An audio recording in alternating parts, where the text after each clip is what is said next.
Hey, what time is it? It's unboxing time!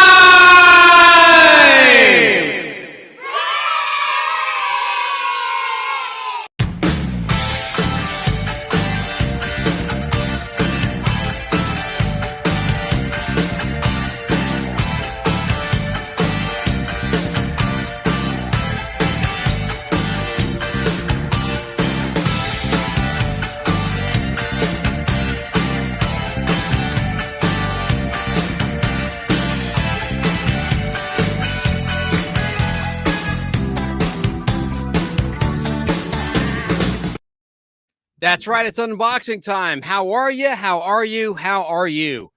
I am very excited about this unboxing event. We're down to the final 4 boxes, and I have some very special guests I'm so excited to bring on right now with you.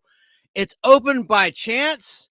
I love these guests, and they're my favorite co-hosts of all time. I'm sorry, did I say that out loud? I did. Open by chance is in the house. How are you doing? Hey everybody. How Norm. are y'all? Hey, what's funny is you used a piece of that Spider-Man intro, and you know what always used to bother me about that? When I was a kid, I had a black and white television. So whenever it would say in color and then each letter would come up one at a time, it's just various shades of gray, and you're like, yeah, that's just great, huh?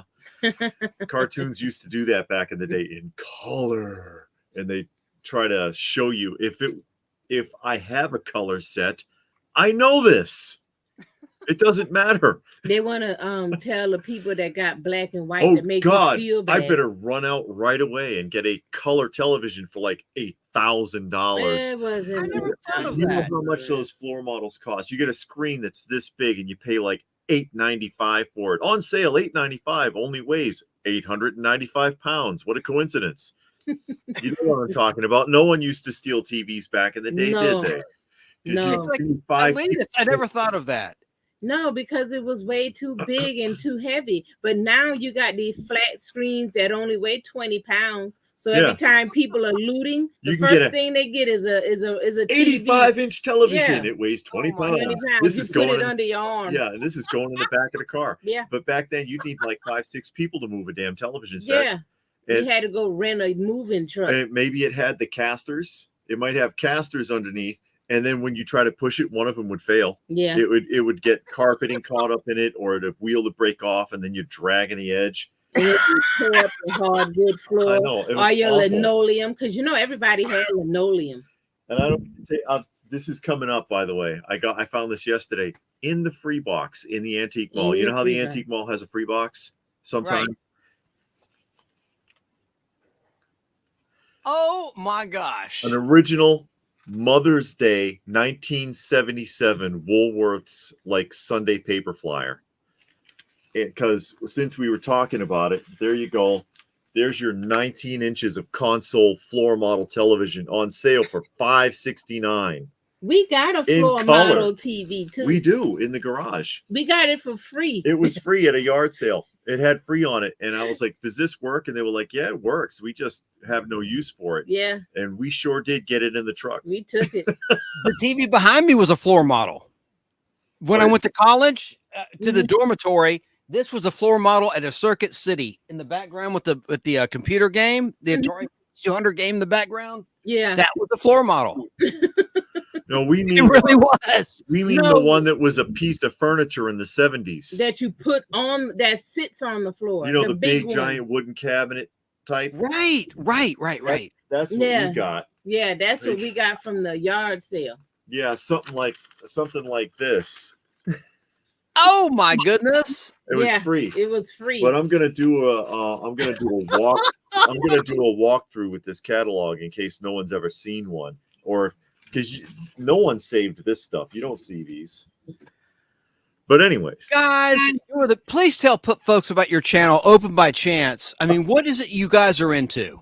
A little bit of everything. If it's nostalgia related, if it's gonna bring you back, to a simpler time in the 70s and 80s, and even a touch of the 90s before everything got wonky. Yeah. We love it. Hey, 60s. Yeah. 50s, we listened to doo-wop music. Yeah, we listen to doo-wop, love Elvis, love James Brown. Yep.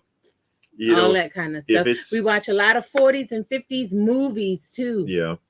If it's old movies, old. Hey, Kim Muni. Even old like commercials, because the old commercials are great. The ones nowadays suck. Yeah, all they talk about is medication and all of the side effects.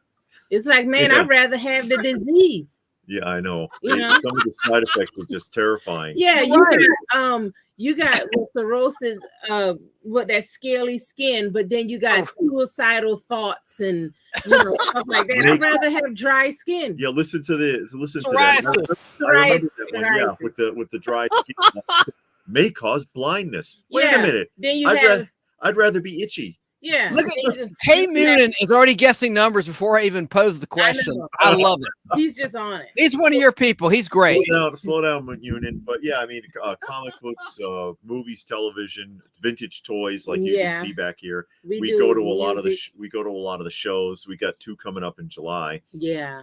Because the Atlanta Comic Convention is in July, as is the Record and CD show again.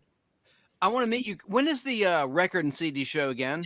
On the 1st, I think. I believe so. It's on the 21st. It's a Sunday. It's on the 21st. No, it's July or August? It's July. 21st? Yes. Yes. You might be done if you only got 4 boxes left. Yeah. And then the good point. You can just drop them off here. Yeah. We'll take them.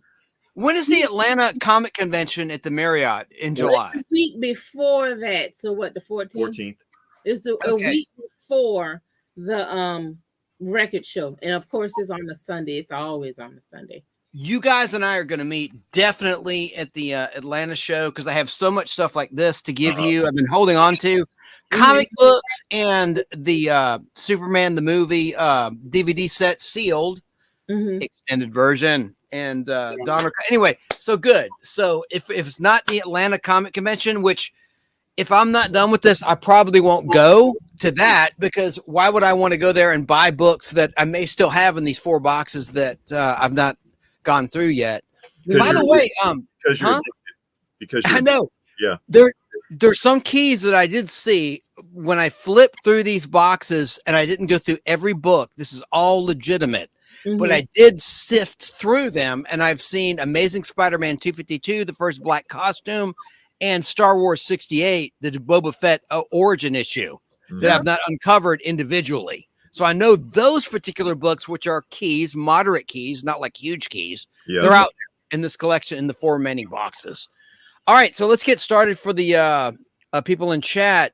Let's get ready. Kay Moonen, hang on. We got to start fresh. Give everyone a chance. And listen, every box he has picked, he or she, I don't know if it's a male or female, I'm assuming it's a male, has been gold. I think he's picked 2 boxes, and they've all been good boxes. And I want to have a good box with you guys, because I really respect you and your time. And by the way, guys, I went to walk my dog, and I was late. So I just want to put that out there. Open by chance. We're professional. I don't know how long they were backstage. I was late by 2 minutes, and I apologize openly to them. So anyway, for being late. Hours and hours. Yeah, we've been back here since like noon. I looked at my watch. I'm like, oh my God, it's like 3:01. And everybody must be freaking out. All right, so I'm going to write down a number between 1 and 10. And someone in chat, start guessing. We're going to start fresh, Kay Moonen.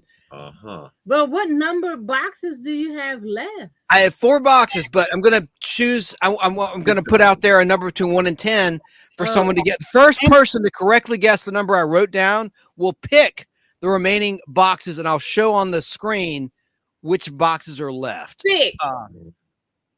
Do we get to pick? Oh, I don't know. I picked 6. Chat. Oh, well, that wasn't one of them, but I would. Usually the panelists are ineligible from guessing. Hello, Brain Benders. Brain Benders Banners in the house in Northern California. Gosh, he's got like 50,000 subscribers on YouTube. Nice person. BBB. If she Triple B. If she picks, it's going to be a whole box full of Star Trek: The Next Generation. Oh God, I'll just leave. Oh no, no love for Picard. I don't know nothing about Star Trek. I talked to. We like variety. Yeah, I had a conversation with the artist from that at Great Eastern Conventions, and he was fuming about the colorist. He hated the colorist in those books because he was like, I hate him. He makes my Worf look like a dog. Everything I draw, he ruins it. And it's like, why are you telling me this?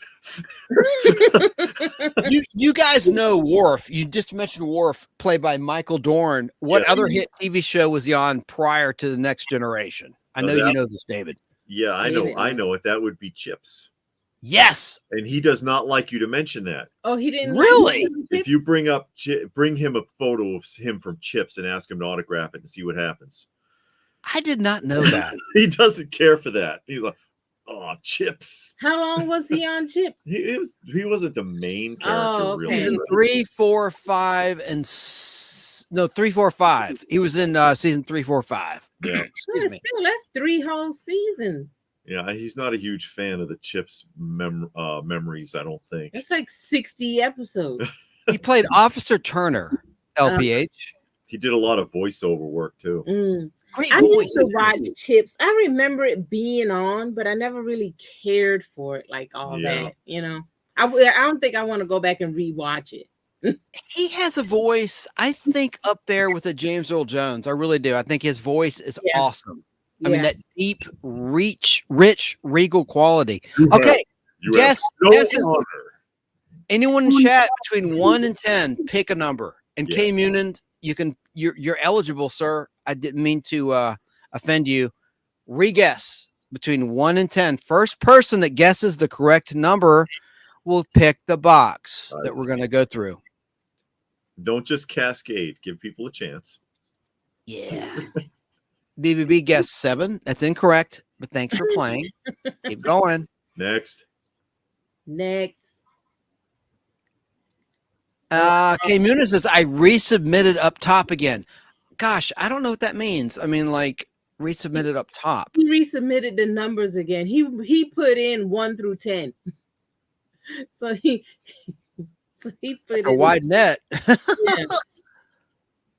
Uh-huh. Sarah, you're eligible. Pick a number.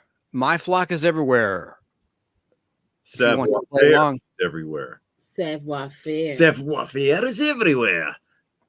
Danny says, hey, he's been on twice to do an unboxing with me. He guessed 5. It's not 5. Sarah guessed 10, not 10. Keep going, guys and gals. Oh, come on, K Moonin. Look, I love K Moonin. I love the enthusiasm, but come on, man. Number 1. That doesn't count. Number 1. You individual guesses, please. I love you. All right. All right. BBB. Hit it.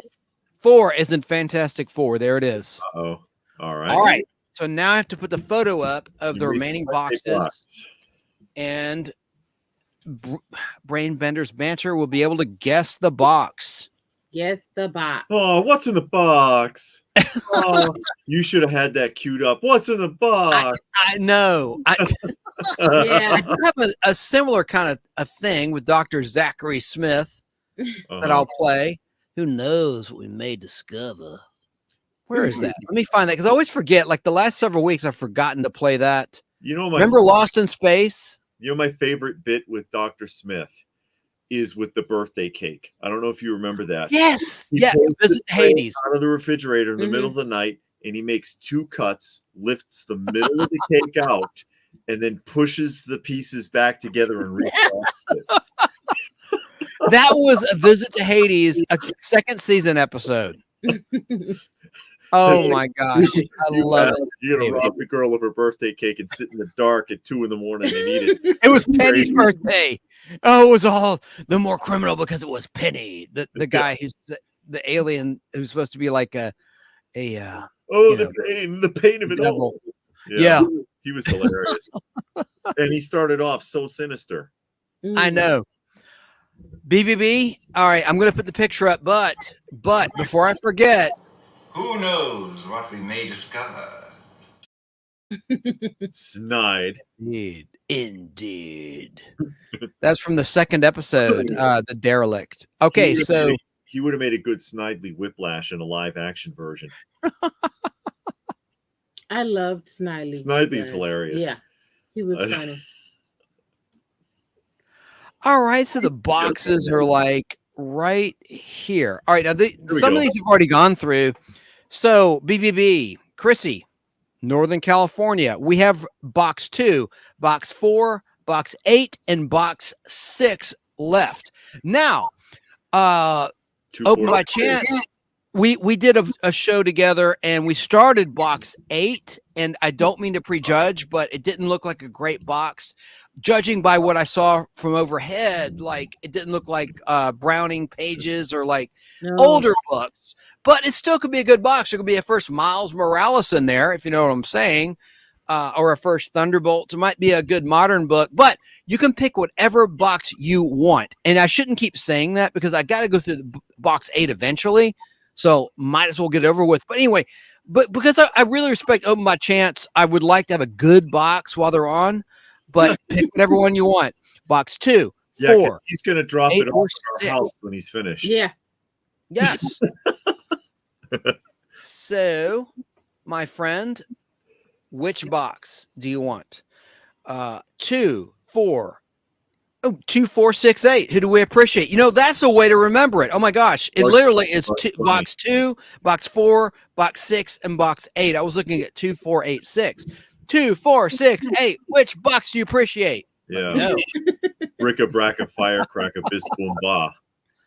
Gosh, I have lost my mind. But literally, it's your, and I'm waiting for the chat to catch up. The brown one is number 10. It's not in the running. Yeah, number 10 is not in option. Correct. Oh my gosh, yes. Only box 2, 4, 8, and 6 are left. Yes. And BBB is asking what number is the brown box. Okay, so gosh, you guys saw that before. That's box 10. Yes. And right, that's gone. That's gone. So. You could try the crushed one. 6 is the crushed one. Yeah. If you think break my back. Yes, I don't care if it's at the bottom. Yeah. Break my back. Yeah. But yeah. I should have taken a fresh photo. Oh my gosh. He wants 4. Oh, he wants 4. Okay, that's a bottom one. Good. Make Chance dig it out. It's good. Excellent. I'll go get it. And you guys have the floor. I know. Let me take this off the screen then. I know you have a lot to say because you guys are awesome. Okay. While I get box 4. I'll be right back. And then make you big. Make us big. Make us big.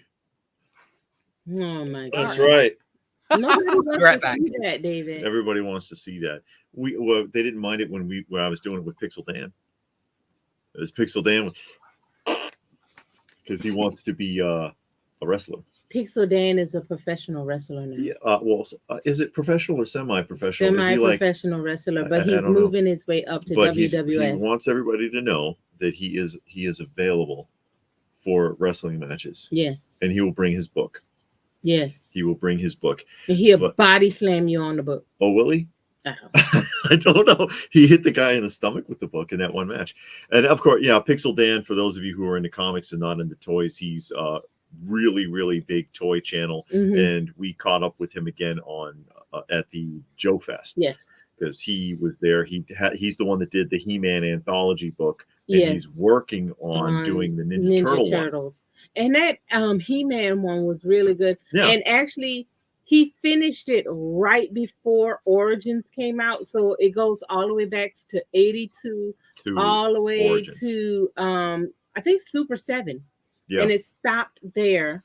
And for me, because I don't collect the Origins, it was good. I liked the way he did it. You got all the pictures and the accessories so you can know what you're missing or what you need. And there's a little history in there. So I thought that was pretty good. And the important bit is the vintage stuff. I mean, that's mostly what people are confused about when they're trying to figure things out. So that's the important bit anyway. And there are a lot of, not channels, but web pages.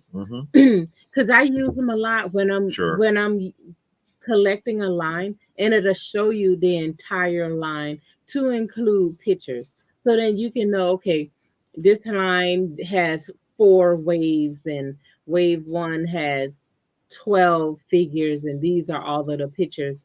And they tell you a lot of stuff. So those are good information to know, And with comic books, I always use the DC and Marvel fandom, and it'll show you the comic books, the year it came out, how many issues are in the run, and they also show you a picture of each comic, the cover of the comic. Yeah, and that so takes that you know a step beyond just having the Overstreet for a guide, because you can see the number, but it helps if you can actually see the book. Yeah, because then you can compare your copy to what they have, because you might have a variant or something like that, or yours may say number 1, but it's actually number 12.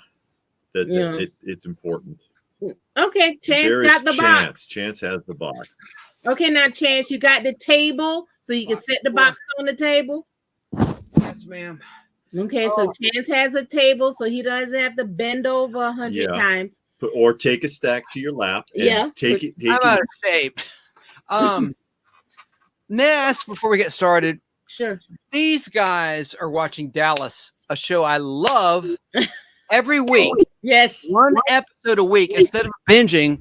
And I love the show. I've got to ask, where are you with Dallas? I always ask them if they're live in the chat. I'll ask them anytime I see these guys. I'll say, where are you with Dallas? So where are you with Dallas? What happened in the last episode you watched? Okay. We're at where Sue Ellen is stalking Teeny Bopper now. She's flipped it on him. Yeah. So Sue Ellen told whatever his name is, Steve or whatever his name is, that she didn't want to be bothered with him. Leave me alone. I'm not interested. So he packed his bags, ready to go to his mama house. Left school, everything. She runs him down. No, don't leave. You can't quit school. I don't want you to feel guilty because of me. Yeah. And it's like, that's what he needs to do. Yeah. He's like, all right, I need to take a step back and reevaluate things because I made a big mistake. That's the smart thing. Now she's going to come and ruin it. Ruin that. Because she poisons everything she touches. Yeah.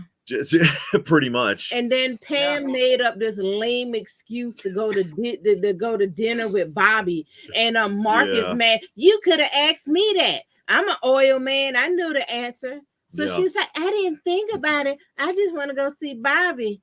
Yeah. So, and Bobby told Jenna, and Bobby's like, I don't know why she want to see me. She could have found that out on her own. And Mark cracks me up because it's like you didn't necessarily sleep with her at the time, but you were emotionally cheating with this woman. You enticed a woman into a form of adultery, and because you wanted her and you don't expect her to have issues. Yeah. Okay, and, genius. And JR is trying to break up mom and boyfriend. Was it Clayton?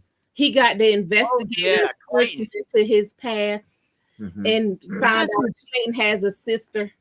You guys are in store for some really good episodes and bizarre ones. You may or may not know this, but like Donna Reed wound up playing Miss Ellie in the 84 to 85 season, I think it was. So it takes you completely out of the whole thing.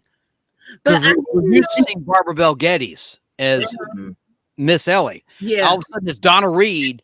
And the reason was, in reality, there was a contract dispute with Barbara Bel Geddes. So and then it was resolved. And so they got rid of, or the producer said, okay, Donna Reed, we're going to bring back Barbara Bel Geddes. She goes, the heck you say? And she sued them.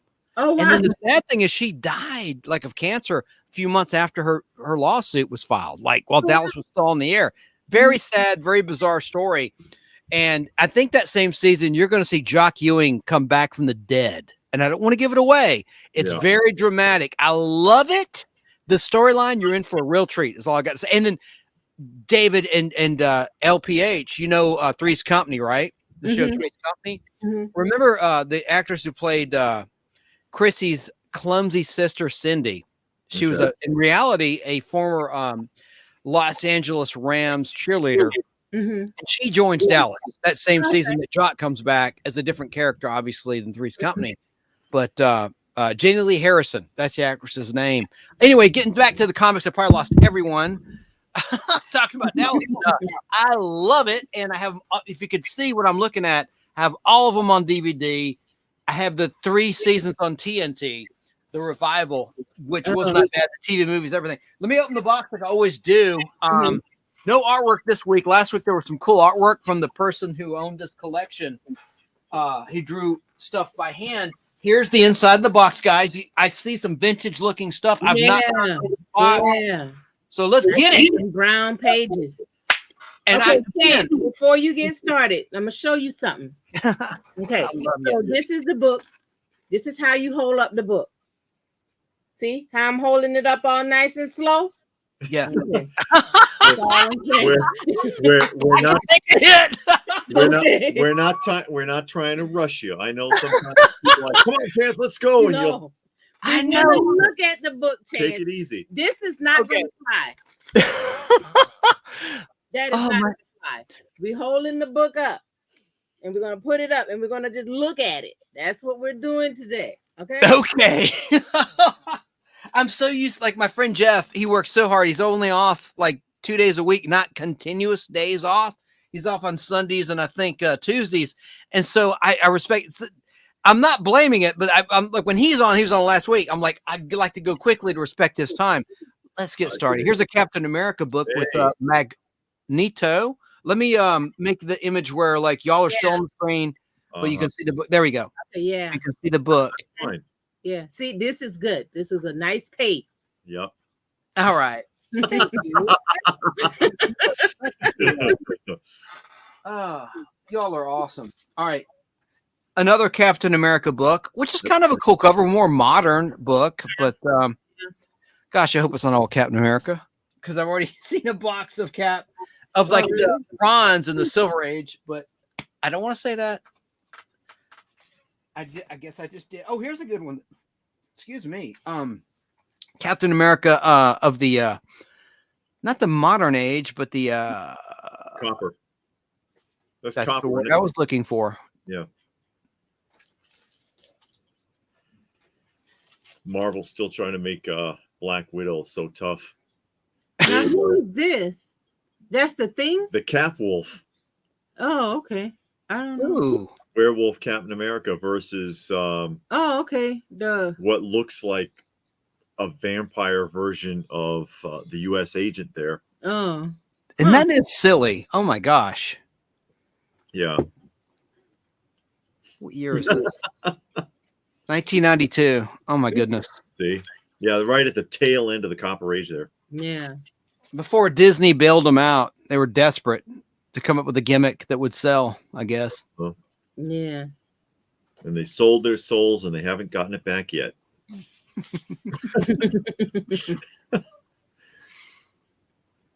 Winter Soldier. Oh, that's the Winter Soldier one? It is. Yeah, it says Winter Soldier part 1. Okay.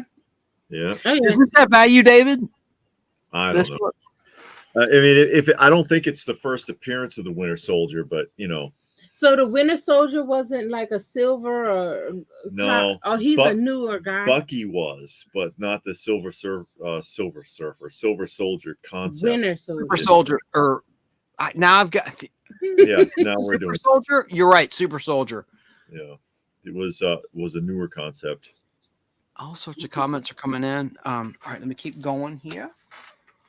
Oh, we have, oh gosh, more Captain America. Yeah. But don't worry, I have older books in here. So, guys, those are newer ones too. Yeah. Those are newer ones too. You know what happens? You know what happens to newer books? They go in the dollar bin. That's The Avengers. Okay. You're kind. You're like, okay. Hooray. I owe you guys a book or two. Yeah. I know Avengers LP, and I'm going to be fair, David, if you want a book too, I don't mean to just like,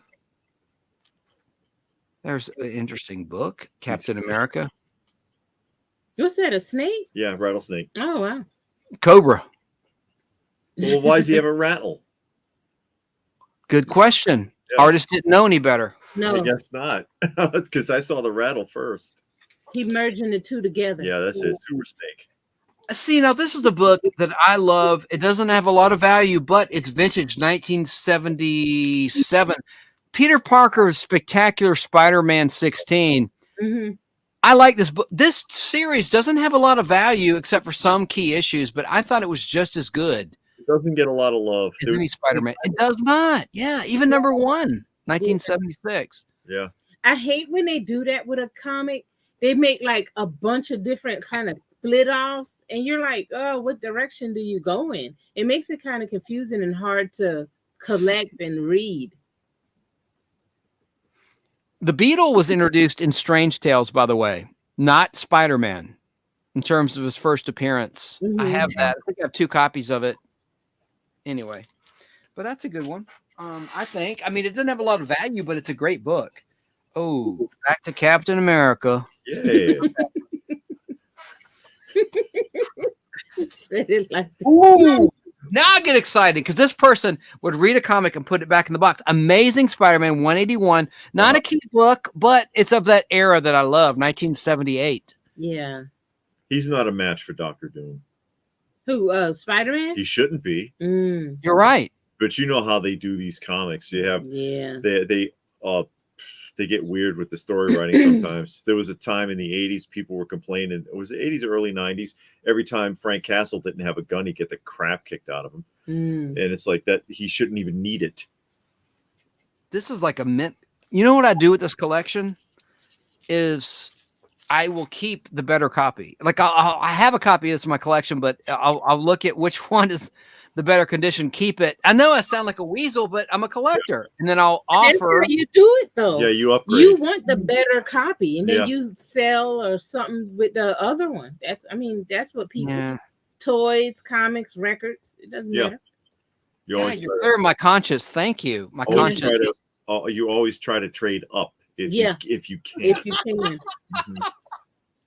Ooh, oh my gosh. All right. See, Mint condition, Amazing Spider-Man 138. Great. You would have missed Mindworm. flashing. Mint. There might be a first Punisher in here. We'll see. Oh, no. 138. What I mean, does that say? Read that where your thumb is.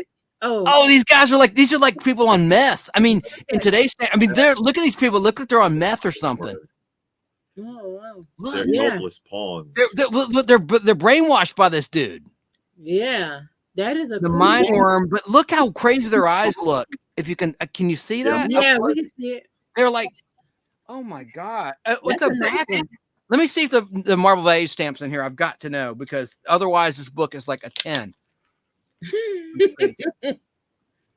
Watch the stamp be missing, right? It's in that era. The ad for the Sea Monkeys has been cut out. Oh no. I listen. This is an important comic book. Let me look. Mhm. I'm looking. Look, it's there, and There it's look. It's the Gladiator. In fact, David, this is for you. I'm going to put it on the record. A gift for you because I don't want to be one-sided. Uh-oh. I've been meaning to give this to you for a while. I bought this at one of the Atlanta comic conventions we were at, and we Yeah. got separated the last time we went to one. Uh-huh. And I That got this. can happen. I'm going to put it Yeah. on record. Where the hell heck is it? One. Can you see my bald spot? Hope not. Let me hang on.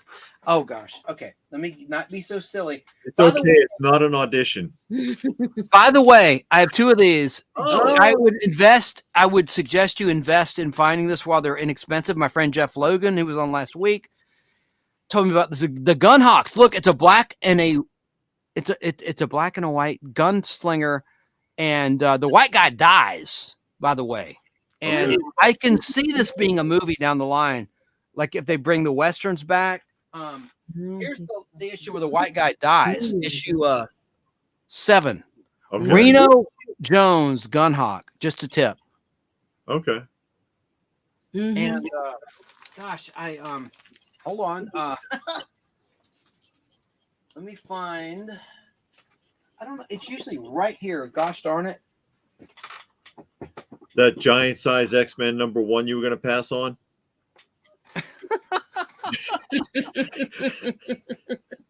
Well, it's usually right here. Hulk 181. Spider-Man 50. Here's a cool one. Yeah. Unrelated. Wonder Woman, but when she's shedding her traditional costume. You ever seen that? That's right. When she was dressed in the mod style of the 60s. Correct. Right. That Correct. looks like a romance comic. I mean, know. you're looking at it without seeing the Wonder Woman part.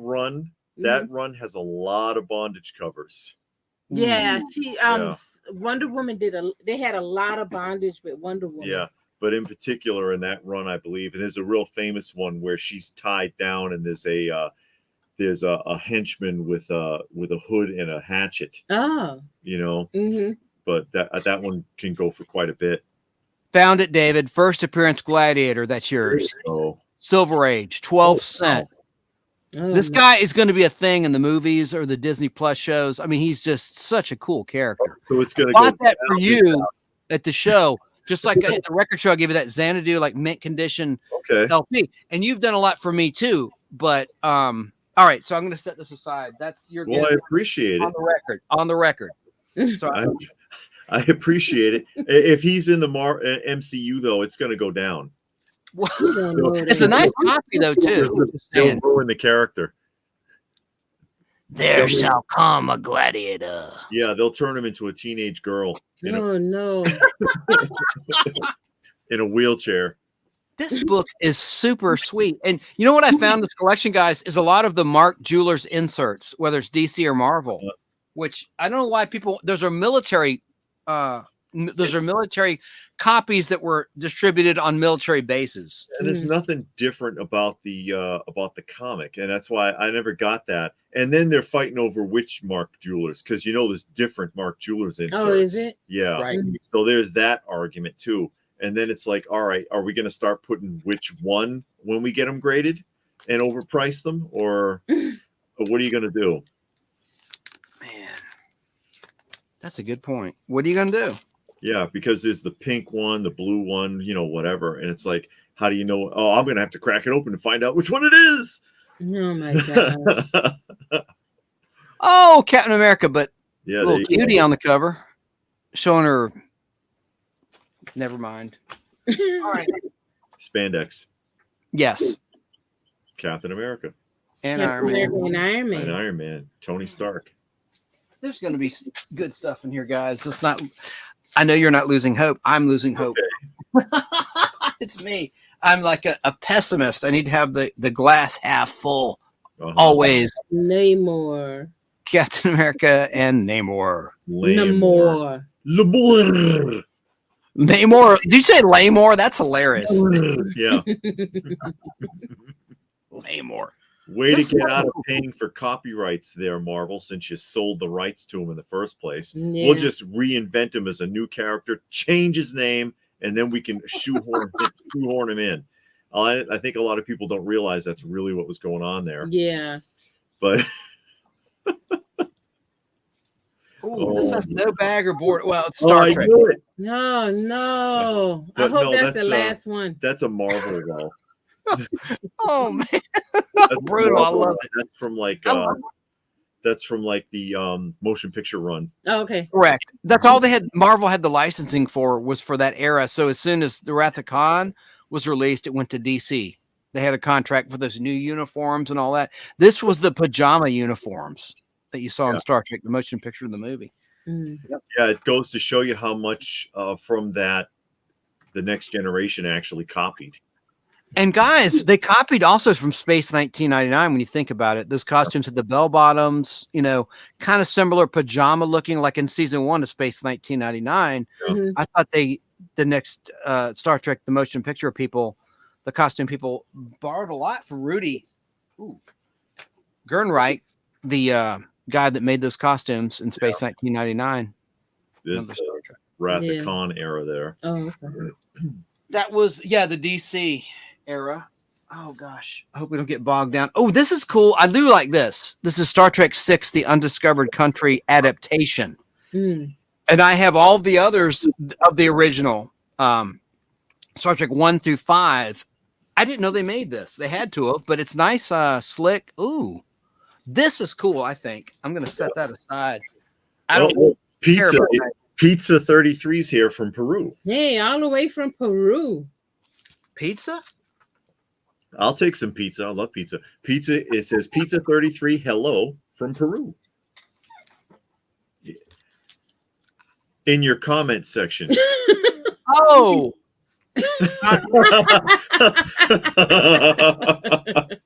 I need to scroll down. Hello. This is not my day. Got lost. I was late. Thank gosh you guys were there. I mean, I was over 2 minutes late. They were probably there early, 5 minutes early. And my goodness, this has just been a cluster of a day for me. Let's let me look at the comments. You're okay. We're keeping an eye on it. Thank you for that. Yeah. Oh.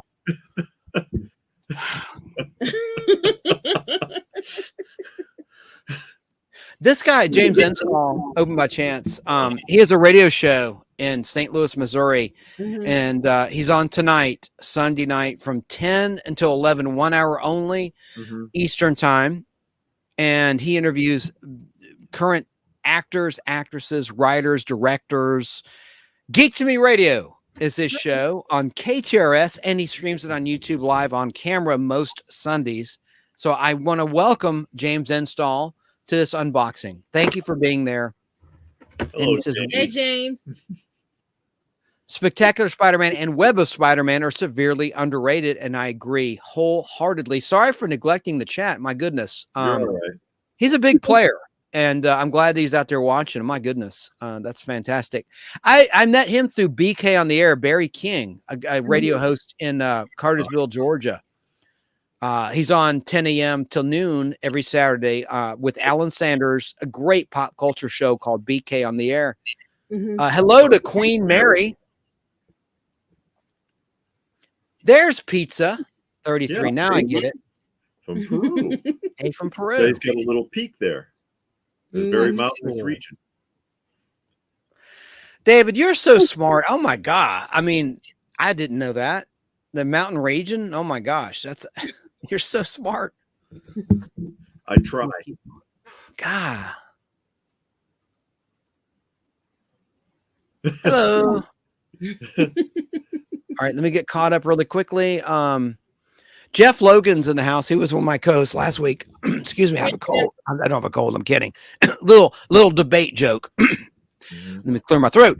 All right, so Jeff Logan says Gladiator was in the Daredevil Netflix show. A cameo, that is. Okay. Really? He's already been established. But that's all. But I think they're regrouped. Thank you, Jeff. And you're right. But hopefully the character will be reinvented under Disney. We'll see. Chance has a cold. Well, you did a very good job. You answered all the questions. All the questions. Then it pats you on your head. That's reminds me of when we worked in mental health. That's how you coddle them. Oh man, that's funny. You have to stand with your arms out in front though, like this. Speaking of Web of Spider-Man, and there's Hobgoblin. That's a cool cover. Yeah, I see. Okay. Yeah, that's a nice one. You took the mask off and he looks even worse. Yeah. You should have kept it on. And David, I know you know who was the Hobgoblin revealed to be. You remember? Minor character. I don't remember. Ned Leeds on the Daily Bugle staff. Oh yeah. Okay. Originally. So let me continue on. I see some older books here, folks. And Happy Sanjo is here. Hey, Happy. How are you? Is that one of your people? Open by chance? Do you know Happy? No, we don't know him. We just say Happy. We just say hey. Oh, and you guessed correctly. Yes, Ned Leeds. He gets a kudos point. Yeah. Happy was what I named what became Madcap. We know this from your channel. You did an interview with me. I created Madcap in 1984 as a demented Happy Face. Called him Happy, sent it into Marvel, and Mark Gruenwald was credited with creating Madcap. All they did was put a hat on him and change the name. But other than that, like I said, this guy can drive people insane by staring at someone eye to eye. Ooh, there's a good Winter Soldier. Yeah. Looks like Sebastian. They put Chance's credits in the diplomatic bag.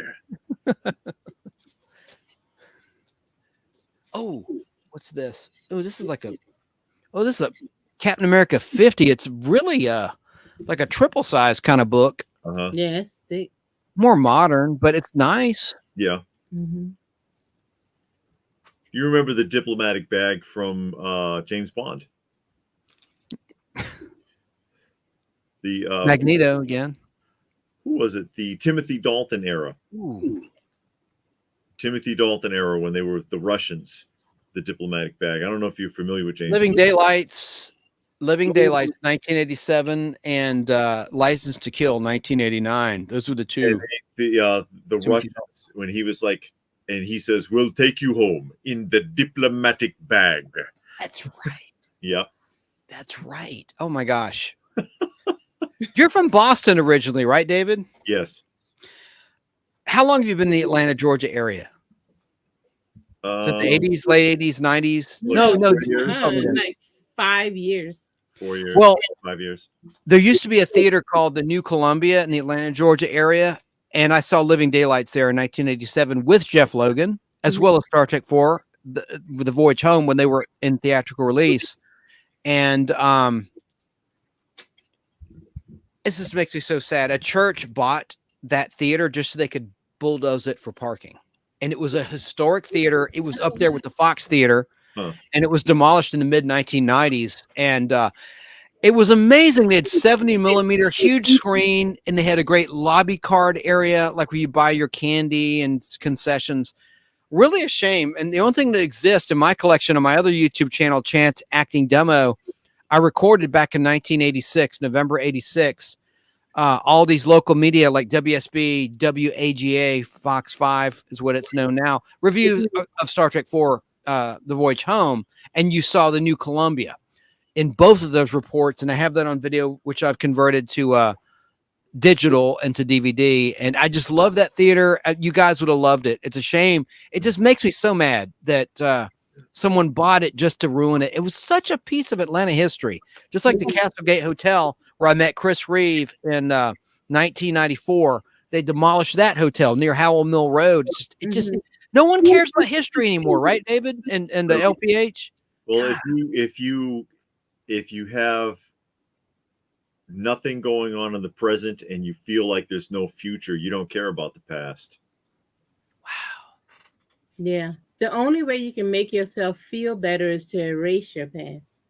So I could erase my memory because it makes me so sad that these things are just gone. I'm going to erase everybody. Yeah. That's what people do. Yeah. Instead of looking back and learning from it. Yep. We just demolish it and erase it, say it never happened. Oh, I could cry, seriously, thinking about that New Columbia. It was such a grand theater. And no one talks about it. No one remembers it. It was awesome. Erased from history. Yeah. It was canceled. It is. Yep. There it is. Cancel culture. Tore down Paradise and put up a parking lot. Yep. As the song goes. You know. A lot of Captain America. Yeah. This is a Captain America box. I see. 4th of July is coming. Yeah, it is. Right around the corner, really. This next week. Oh, and next week. Next week, Thursday. One of these days, we're gonna do a live stream midweek. We're gonna do another trivia contest. It's been a while since we've done one. Yeah. Wow. Now that's exciting because you guys usually don't do trivia that I'm aware of. I love it. We've done it once before. Well, no, we've done it 3 times actually. And we did it with TV themes. I'd play like 5 seconds of a TV theme from the 70s or 80s, and then people would have to guess. Yes, the TV show. But that's the only time, right? We did one for the 70s. We did one for the 80s. Oh. I thought we did another one. Oh. The one we're going to do this time, though, is we have popular song lyrics. But I'm going to read a portion of the lyrics, and you guess the song and the artist. But I'm gonna read it like it's the nightly news. It's like Name That Tune, but a different spin, and that's exciting. That's cool. So we're gonna do that. When? I don't know which night, because we're gonna do a couple because we're off. Yeah. Oh, okay. That's a handful. Hulk. Ooh. What? I just noticed a comment. I'm sorry. I didn't mean to catch you off guard. I'm behind the comments. Jeff Logan says that Captain America number 50 is enough said book. No words in it. Let me find That's kind of lame, ain't it? Cheap, right? It's a straight graphic novel then. It has no. I saw that, but so you're just looking at the pictures? Yeah, you look at the pictures. It's for the young reader. I guess for the modern reader that can't read. For the modern reader, for the modern. And that's the thick one I said. It was like triple size. There it is. Yeah. It's got pitches. Good to know. Yeah, because the majority of kids can't read nowadays. No. So just give them some pictures and let them make it up on their own. Use your mind. Huge pet peeve of mine, because I used to work for juvenile justice, and I had clients. I had all my clients. I used to hear it all the time. I hate reading. I hate reading. I hate reading. But they have honor rolls, and they're graduating with honor rolls 3.8, 4.0 from high school. But the real problem, they couldn't read. Mm-hmm. That's why they didn't like reading. They no comprehension. They didn't understand the definition of the words. They could barely do it. Mm. But yeah. So you want to know what's killing the comic industry? They can't read them anyways. Yeah. I mean, seriously. Yeah, we talk about that a lot. K Munin and we've had this conversation before about modern comics, and there's no words. And you get those golden, silver, bronze age even books. the copper. Yeah. Yeah, you look at the dialogue. So much words in there. You sitting down, it's like almost reading a novel because it's so much in there. Yeah. But not these modern ones, it's just all pictures. Happy says it's not his fault he can't read. Yes, it's a three-tier failure. Failure of the individual for not wanting better for themselves. Failure on the part of the parents for not being involved. And a failure for the system that's more interested in indoctrinating than teaching. I blame the parents first because that's where it starts. It starts there. Mm-hmm. A 2-year-old don't know the importance of reading, but true. The parent does. People, we ain't going into that. Go ahead, I know. We're trying not to be too political. I'll go on a tirade. Go ahead. Next book. Oh. Yay, Star Trek. I'm kidding. Look, if the person's watching that sold me this, I love Star Trek. I can't. That's kind of a cool cover. Yeah, that is. With the time's running out. Green Lantern. Uh-oh. Oh boy, Captain America. I joke. I don't mind Cap. Yeah. He looks like he was somebody from Cops there on the cover. Let's look. Doesn't that look like a Cops character? Yeah, it does. Or maybe with Sly Stallone from 1990 with the girl from Speed, Sandra Bullock. Demolition Man? I think it was Demolition Man. Yeah, with maybe Wesley Snipes as the villain, yes. I think. Yeah. Demolition Man. That's become an underground classic now because of the whole COVID thing. Really? I didn't know that. Yeah, because people looked back and said, crap, that's exactly what's going on. Wow. When people would high five on the movie and they'd stand 5 feet apart and go like this in the air because people weren't allowed to touch each other. And yeah, that became an underground classic during that time. I see a 25-cent Marvel price tag in here. I don't know what it is, so we're getting to something good. Come on. I know. Because we got to fight over. That's not it. No, he's getting there. Okay. I'm getting there. I got to get. That's kind of scroll. Scroll. Yeah.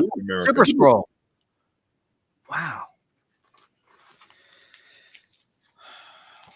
The living legend is mad. Oh, is it? Oh, okay. Silver Surfer 102. Silver Surfer. That's volume 2, Silver Surfer. Yeah, obviously. volume 2. That's probably 1995-ish. I would guess that was 1995. Aren't they doing a Silver Surfer movie and they're switching it out? Yeah, Fantastic Four. Okay, Fantastic Four is not Silver Surfer. Yes, but it will be a female instead of Norrin Rad, at least in that universe. Yeah. But I heard that was his wife. No. Shala Ball is Norrin Rad's woman, and but what they did was, because people are sitting there, oh well, there was a female Silver Surfer. You have to read the comics. It was a what if, like it was a 2-issue what if in like 2012. Look it up. Oh, so that's not like I'm serious. Silver Surfer. Yeah, if she stepped up instead of him, what if kind of issue? It was then like the world of fail. Yeah, it was like 2. It was like 2 issues in 2012, and I'm like, does that count? Yeah, that's really kind of forcing that square peg in the round hole there. But, well, that's how it goes. Marvel. Oh my goodness, that's funny. Marvel. Hello to Jerry Dobson, Nostalgia World. Here. Hey, Jerry. Marvel's got to put that whammy on you. Like it or we'll accuse you of things. How dare you, sir? Oh my God, he's in rare form. He needed meds. I don't take meds. Oh yeah, meds are bad for you. Is it? Oh yes. Not according to the psych. Not according to the system. No. Not according to the system. They want to put you on psych meds. They want to put you on everything. Mm-hmm. They want you to have a lot of side effects so that you need more meds. Then you have explosive diarrhea. Yeah. That's one of the side effects of meditation. Extreme diarrhea. And I'm like, what the heck is an extreme diarrhea? That's so I looked it up. This is kind of cool, guys. It's already bad enough. Thank you. Oh, yeah, Pizza Hut edition. Pizza Hut. Yeah. What is that? Pizza Hut. Real Heroes, it says. Pizza brought to you by Pizza Hut. Back when you could get comics that way. I've got comics like that from Charleston Chew. Really? Yeah, I've got Charleston Chew editions. What was the other one? I've got a couple where it came from weird places. Oh, Buck look at Rogers. that. Whitman's reprint, but yeah. Still. Sure. We on Buck Rogers. We're on season 2 of Buck Rogers. Not loving it. No. You know what? They got rid of Twiggy's voice, Mel Blanc. Wasn't that so noticeable? Noticeable. Plus, he's kicked to the curb. He stands around on the bridge next to Crichton while Hawk gets to be the sidekick now. I like Hawk though. Hawk's okay though. He's a good actor. Yeah. He's a good actor. He's like a Maya. They kind of copied Maya, but with a dude in a way, like with that look. Not a He couldn't transform. No. Not a metamorph. But I like Hawkman. Hawk's character makes sense. Hey, Superman. For life and liberty. But they try to make it like Star Trek, where they're on the Searcher, right? Going into deep space. And they got rid of Tim O'Connor as Hewer. And they got rid of what's his name? The doctor. Dr. Theopolis too. I like Dr. Theopolis. And then now they got that stupid professor who's okay. Tales of the Unexpected. Now we can put that aside and make a deal. I want those DC dollar issue, girl, ma'am. It is like a triple size issue too, ma'am. Yes. Look at that. I was waiting for those DC horrors to come up. But they stole Tweaky's personality because that voice. Yeah. I know. That voice throwing you off, that super masculine voice is what really nailed it for the character. And now he sounds like Doc. I know that's exactly. Dave, do that again. Who did that? What? I didn't mean the echo. Do that. Which one of you two did that impression? That was hilarious. Of the bad. Do it, Dave. Please do that again. That was hysterical. That was Buck, what are we going to do? Oh, Crichton, you need to come to the bridge right away. That's what it sounds like. Exactly it. And they changed the intro too, because did they? He said it's the same words, but it's a different speaker. It's not William Conrad. There you go. From, there you go. Canon with that great iconic voice. You're correct. The year is 1987, and NASA lands. It's just like it's the last of its deep space probes. Right. There you go. Instead of William Buck Rogers. Here's some kind of vintage DC. Oh, look at this. 25-cent, like double size. Ooh, Oh, is that's that the world's Lois? finest. Yeah, I have a bunch of Ooh. those. Yeah, Ooh. Cool. Leave Yeah. Lois there. I know. Let her die. I do not like Lois Lane. Oh, She's an God. opportunist. Like she's like She's the the poster child worst for an opportunist. Character. You know, the only time you see it handled correctly is in the old Fleischman cartoons, the movie serials, because Clark brushes her off at every chance. He don't like dealing with her. Oh yeah, that's another one. Which yeah, Batman, Superman. Batman should already. Stranglehold. Yeah, He'd rip his neck out, man. He's got super he strength. could if he wanted to. Yeah. This is not an imaginary fight scene, nor a symbolic picture, nor any other sort of cop out, it says in the Starburst. Yeah. That's cool. Yeah. That's a 15-cent book. Yep. K Moonin, are you still watching? This is the stuff that excites K Moonin. Yeah. He's one of your people. I Mhm. found him. Yes. Ooh. Yes. Oh yeah. Ventriloquist dummy. Ooh. And we got this box. This is the box that I've been waiting on. I can Ooh. murder. I accuse you of my murder. You're right, man. You're so Man, he can see. good reader. Exactly. God, I know. You got bionic vision. God. I need it for the comic grading and for the cleaning and pressing. Death is a dummy in disguise. Yep. That's right. Wow. Oh, and then we get this nonsense. Oh no. ALA modern. I'm kidding. Yeah. Throw that in the trash. It's kindling. Hawkman. Oh no. Oh. I was some Green Arrow in there. Oh yeah. Oh yeah, that's what, did you see y'all had texted me. I did find one in my personal collection from 1989 of that collection. I don't know if you saw it. Here's the 25-cent I saw. Nice condition. Man Thing, the original first run. Yeah. But issue 22, late in the run, but still, I think it's a Plug cover, maybe. That's a cool cover. It has a $1 sticker price from Titan Comics in Smyrna near me. They're still around. That's cool. I think I read that whole run. That's a real good run. Lady in the Red Dress. Yep. That's a good run. Lady in Red. Yep. Yep. Let's see. Oh, now we're getting to some good stuff. Yeah. See? Okay, what's good stuff? Right. A little more Man Thing, but 19. We're going down the right direction. You know, we want to go down to number 1, right? Man Thing fans. Yeah. Oh, number 15.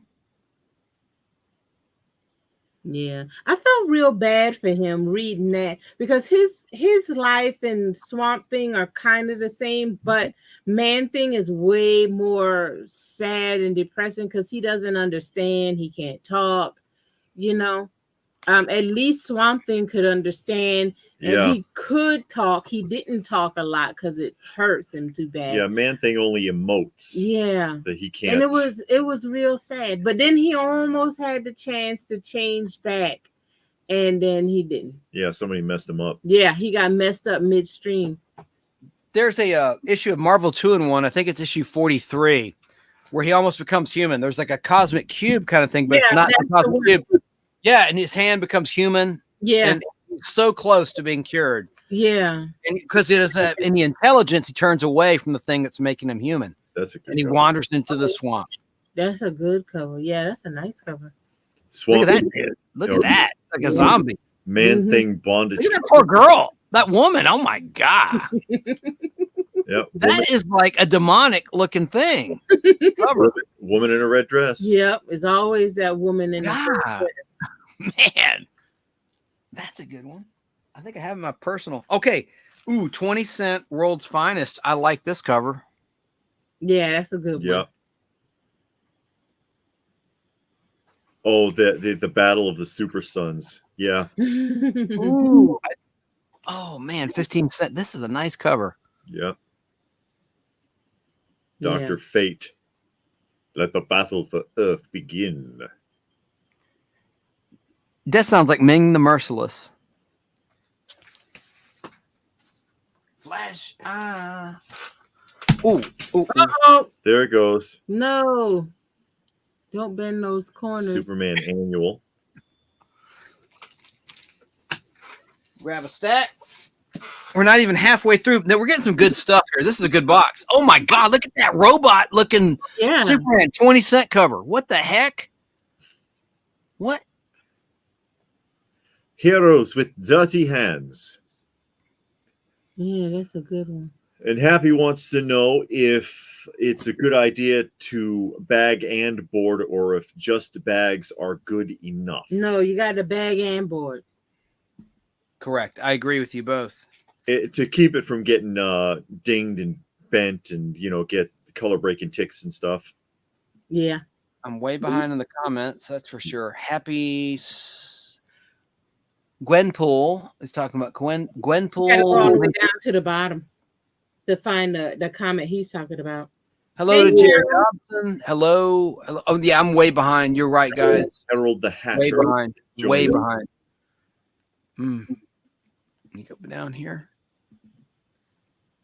Yep, still here. I'm way behind. Oh, okay. That's the Golden Age classic kind of thing. The woman in the red dress. Yeah. This one? That's your question. I'm new to collecting comics. I'm sorry if this sounds like a dumb question, but does it matter that those are just bagged and not boarded? Does the bag need a board? Yeah, and Chance is going to be redoing all of them. He's just going through a new box. Yes, you I'm gonna say you must, but it's very good practice to have bags and board. Some people, 2 boards. Mm-hmm. I know a guy, he sells them like that with 2 boards in there. And always put the glossy side of the board against the comic. Yeah. Because I got one and you can see the whole back of the comic on the board because they didn't turn the board right. Yeah. So put the glossy side on the comic. Would you guys, Danny, please link Open by Chance so people can subscribe to their channel, please. If you haven't already, I'm sure you already have. I just didn't notice, but let's get them back refreshed. Oh, big fat moderator. That's more like Shoney's big boy. You know, like the Shoney's big boy. He's fat. I'm not a. Wow, he's heavy. Yeah, it's super toddler. Yeah, but giant size. Either that or it's the Thanksgiving Day parade in New York City. That's a float. I don't know. That's weird. Okay. Harold wants to know about individual comic versus omnibus. Well, omnibus can be cheaper in the long run. It depends on what you want. If you're only interested in reading it. Yeah, because I started out collecting just the omnibus because I would read it and I liked it because everything was in one instead of picking up each individual book or magazine or whatever you want to call it. But when you got the omnibus, it's just one book and you can constantly read through it. And it made it easier. The glossy side is coated to not interact with the acid in the paper. Mm-hmm. But the card, they only paint one side because it's cheaper. Yeah. Basically, when they make the boards. Yeah, and use the backing board for comic books because I've seen some people use regular like cardstock. Yeah, that's not good. So again, it does on regular cardstock. It doesn't have that glossy side, so then you'll get the where the paint rubs off, or the ink rubs off onto the board. Yeah, you get weird staining or whatever. So I mean, spend a couple of extra dollars. Make sure you get the right size bag and the right size board for the book because they got golden age bags and boards, silver age bags and boards, modern, and now you'll start seeing because I just bought some modern bags and boards and they made them a hair smaller so the books are fitting in there real snug. And it's there's tight. 4 versions of that. Really? Or no, or am I thinking of the 50? I might be thinking of Silver Surfer 50. This is 75. Because 50 is an embossed cover just like that, but it went into a 4th printing, I think. And also Happy also the backing board prevents damage to the spine. Yeah. Spine ticks can happen. That's why newsstand editions are generally worth or desired more than the direct editions, because in the comic shop owner knew to put the books on a shelf and to protect them more so than the average Joe that was stocking a newsstand or a spinner rack. And those spinner racks were brutal on the spines of these books. Yeah. That's a newsstand, UPC symbol. And if you're buying bags and boards, make sure you get the bag and the board from the same company. Yeah. Because they will screw you up on purpose. They'll make sure that bag or board, if you get from you buy from company A and company B boards and bags, somehow they won't fit. No, they won't. They do that on purpose. Yeah. And again, make sure you buy the right size bag for the right size book. So if you got a Silver Age book, it's not getting in a modern size bag and board. Bigger is okay, smaller is not. Yeah. Oh God, I see a good Silver Age book, 12-cent book. I took a sneak peek, so we're gonna get into some good stuff. Y'all are bringing me luck, and I gotta pass it on to you. Hey. Oh, that's the one I'm talking about. Is it got black highlights or? It looks more like red. That might be the first one, because they made slight differences as they went on, so that you can tell that it's a second or a third print or whatever. Oh, okay. It's a foil cover, as you can see, very shiny. Wow, Yeah. dollar price tag. You cannot press that because it's embossed. If you rub your hand over that cover, you'll feel that it's raised. So if you press it, what it's going to do? Mashing? Yeah, it'll mash the card because it's going to have cardboard on the cover. It'll get mashed. Oh, there's Thanos. That's how you do it. Yeah, some blue babe. Yep. Look at that. That's his daughter. Is it? I don't know. I don't know. Hopefully he doesn't take a shower with her. I don't know what that means. Oh no, Chance had to go there. Oh. Yeah, there you go. You're not dumb, Happy.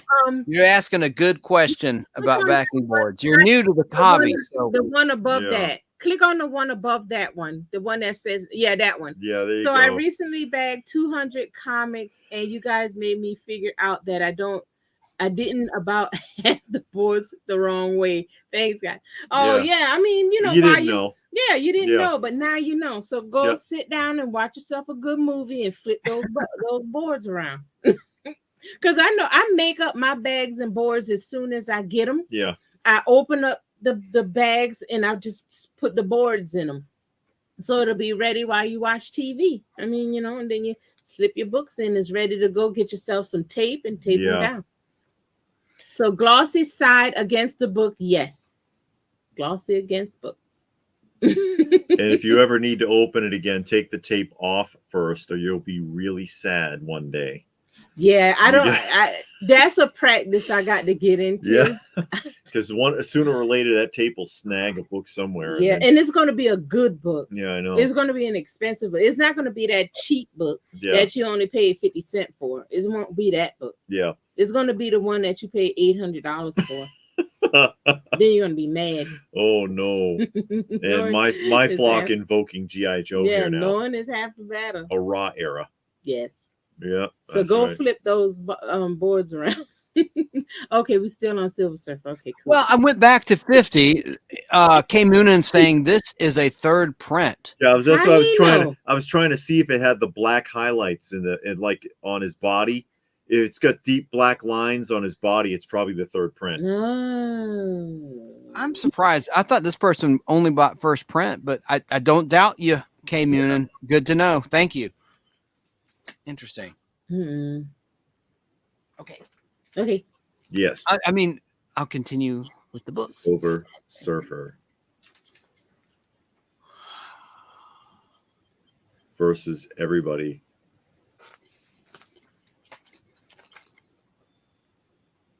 Who's that? Morgue.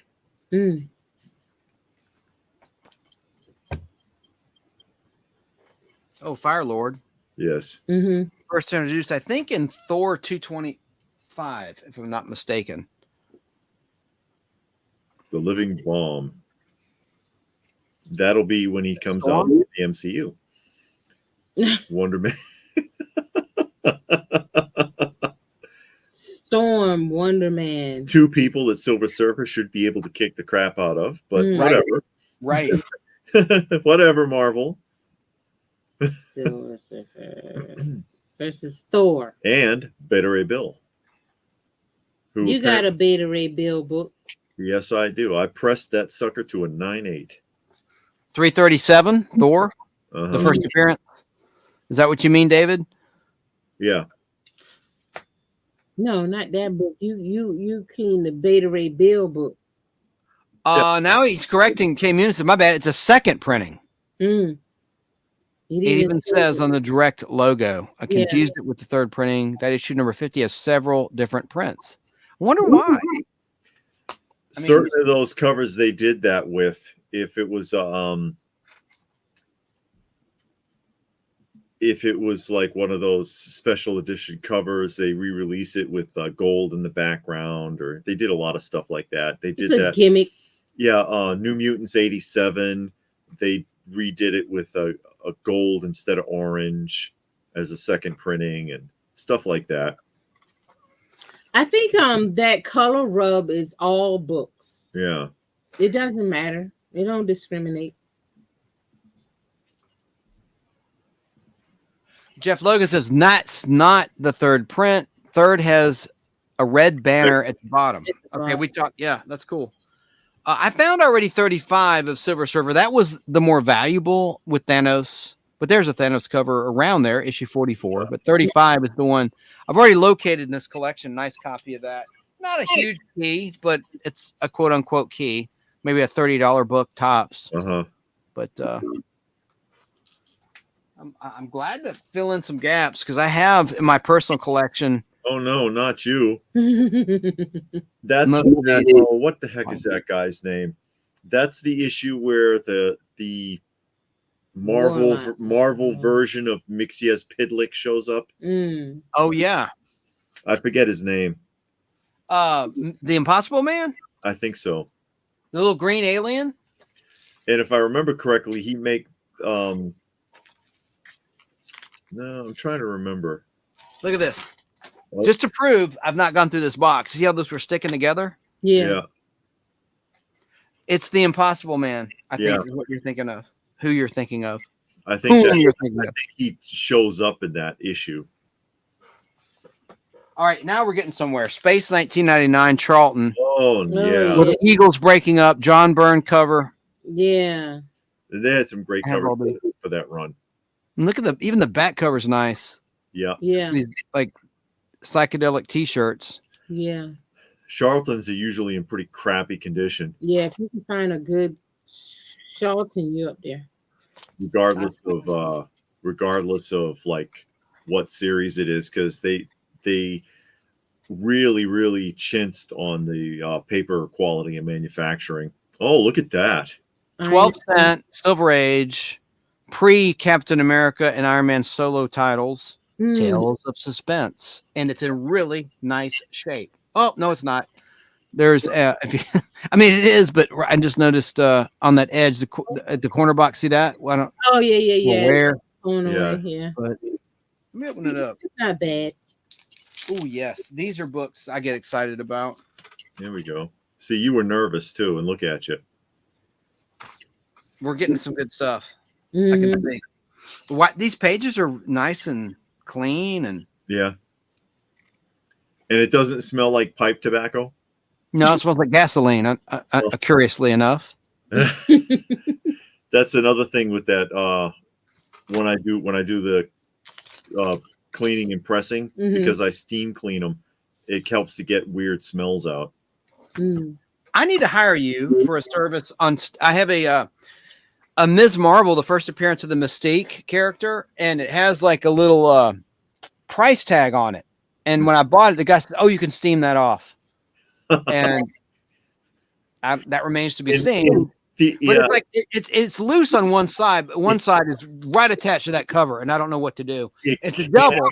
It can be done. There's still a risk of a tape pull, and you're not getting that mark all the way off. It'll still leave a stain of some kind behind, usually.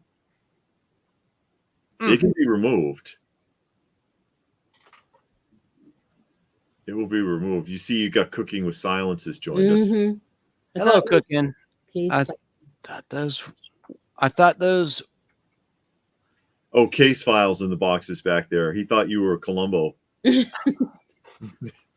Well, hey, this is the issue before Iron Man 1. Wow. Oh, wow. Oh, I'm sorry, Captain America 100. Yeah, this is because Iron Man started with issue 1. This continued as Captain America 100. Oh, okay. And it was an ongoing storyline too.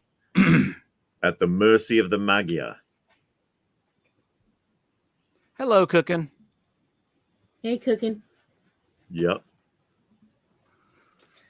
Oh, I love these books. I think 2 of these. I love this cover. To Be Reborn. 1968. Yep. Nice condition. Yeah. It's not worth it. It should be worth more. It's really not worth, even in mint. I think it's like a $20 or $40 book. I'm like, why? It's like, it's so good. Yeah, the condition's got to be stellar unless it's a key, and that's kind of sad. Yeah, because These are undervalued. Absolutely, David. These are undervalued. They're hard to find. They're harder to find than people might think. In good condition, certainly, yes. Yes, sir. Even not good condition, you're right. They're hard to find. Can't talk today. This is a With the back covers. Look. Yeah. David, say it. I copy you. You always, sometimes you go, ooh, when you see something you don't like. Look at that. Oh, I can fix it. David, you repair books. How can that be fixed? Can it be fixed? It can't. You can. It can be, as long as the fold is not brittle. It can be. Never mind. Game over. Game over with this book. You got a 0.5 there. No, that's not game over. Just get some tape and tape it back together.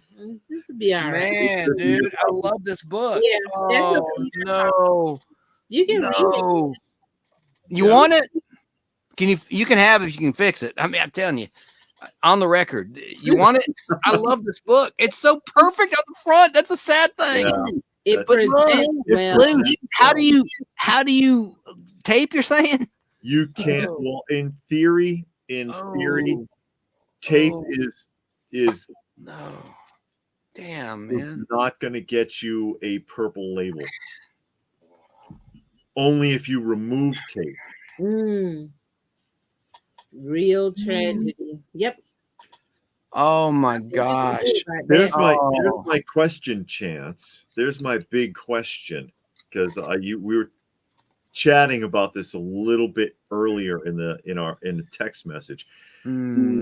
How now that the angry friend girl variant.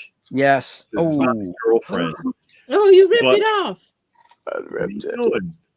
Yeah, we have a channel. It's Open by Chance on YouTube and Facebook. Open by Chance on Facebook and Open by Chance on YouTube. Okay, go ahead.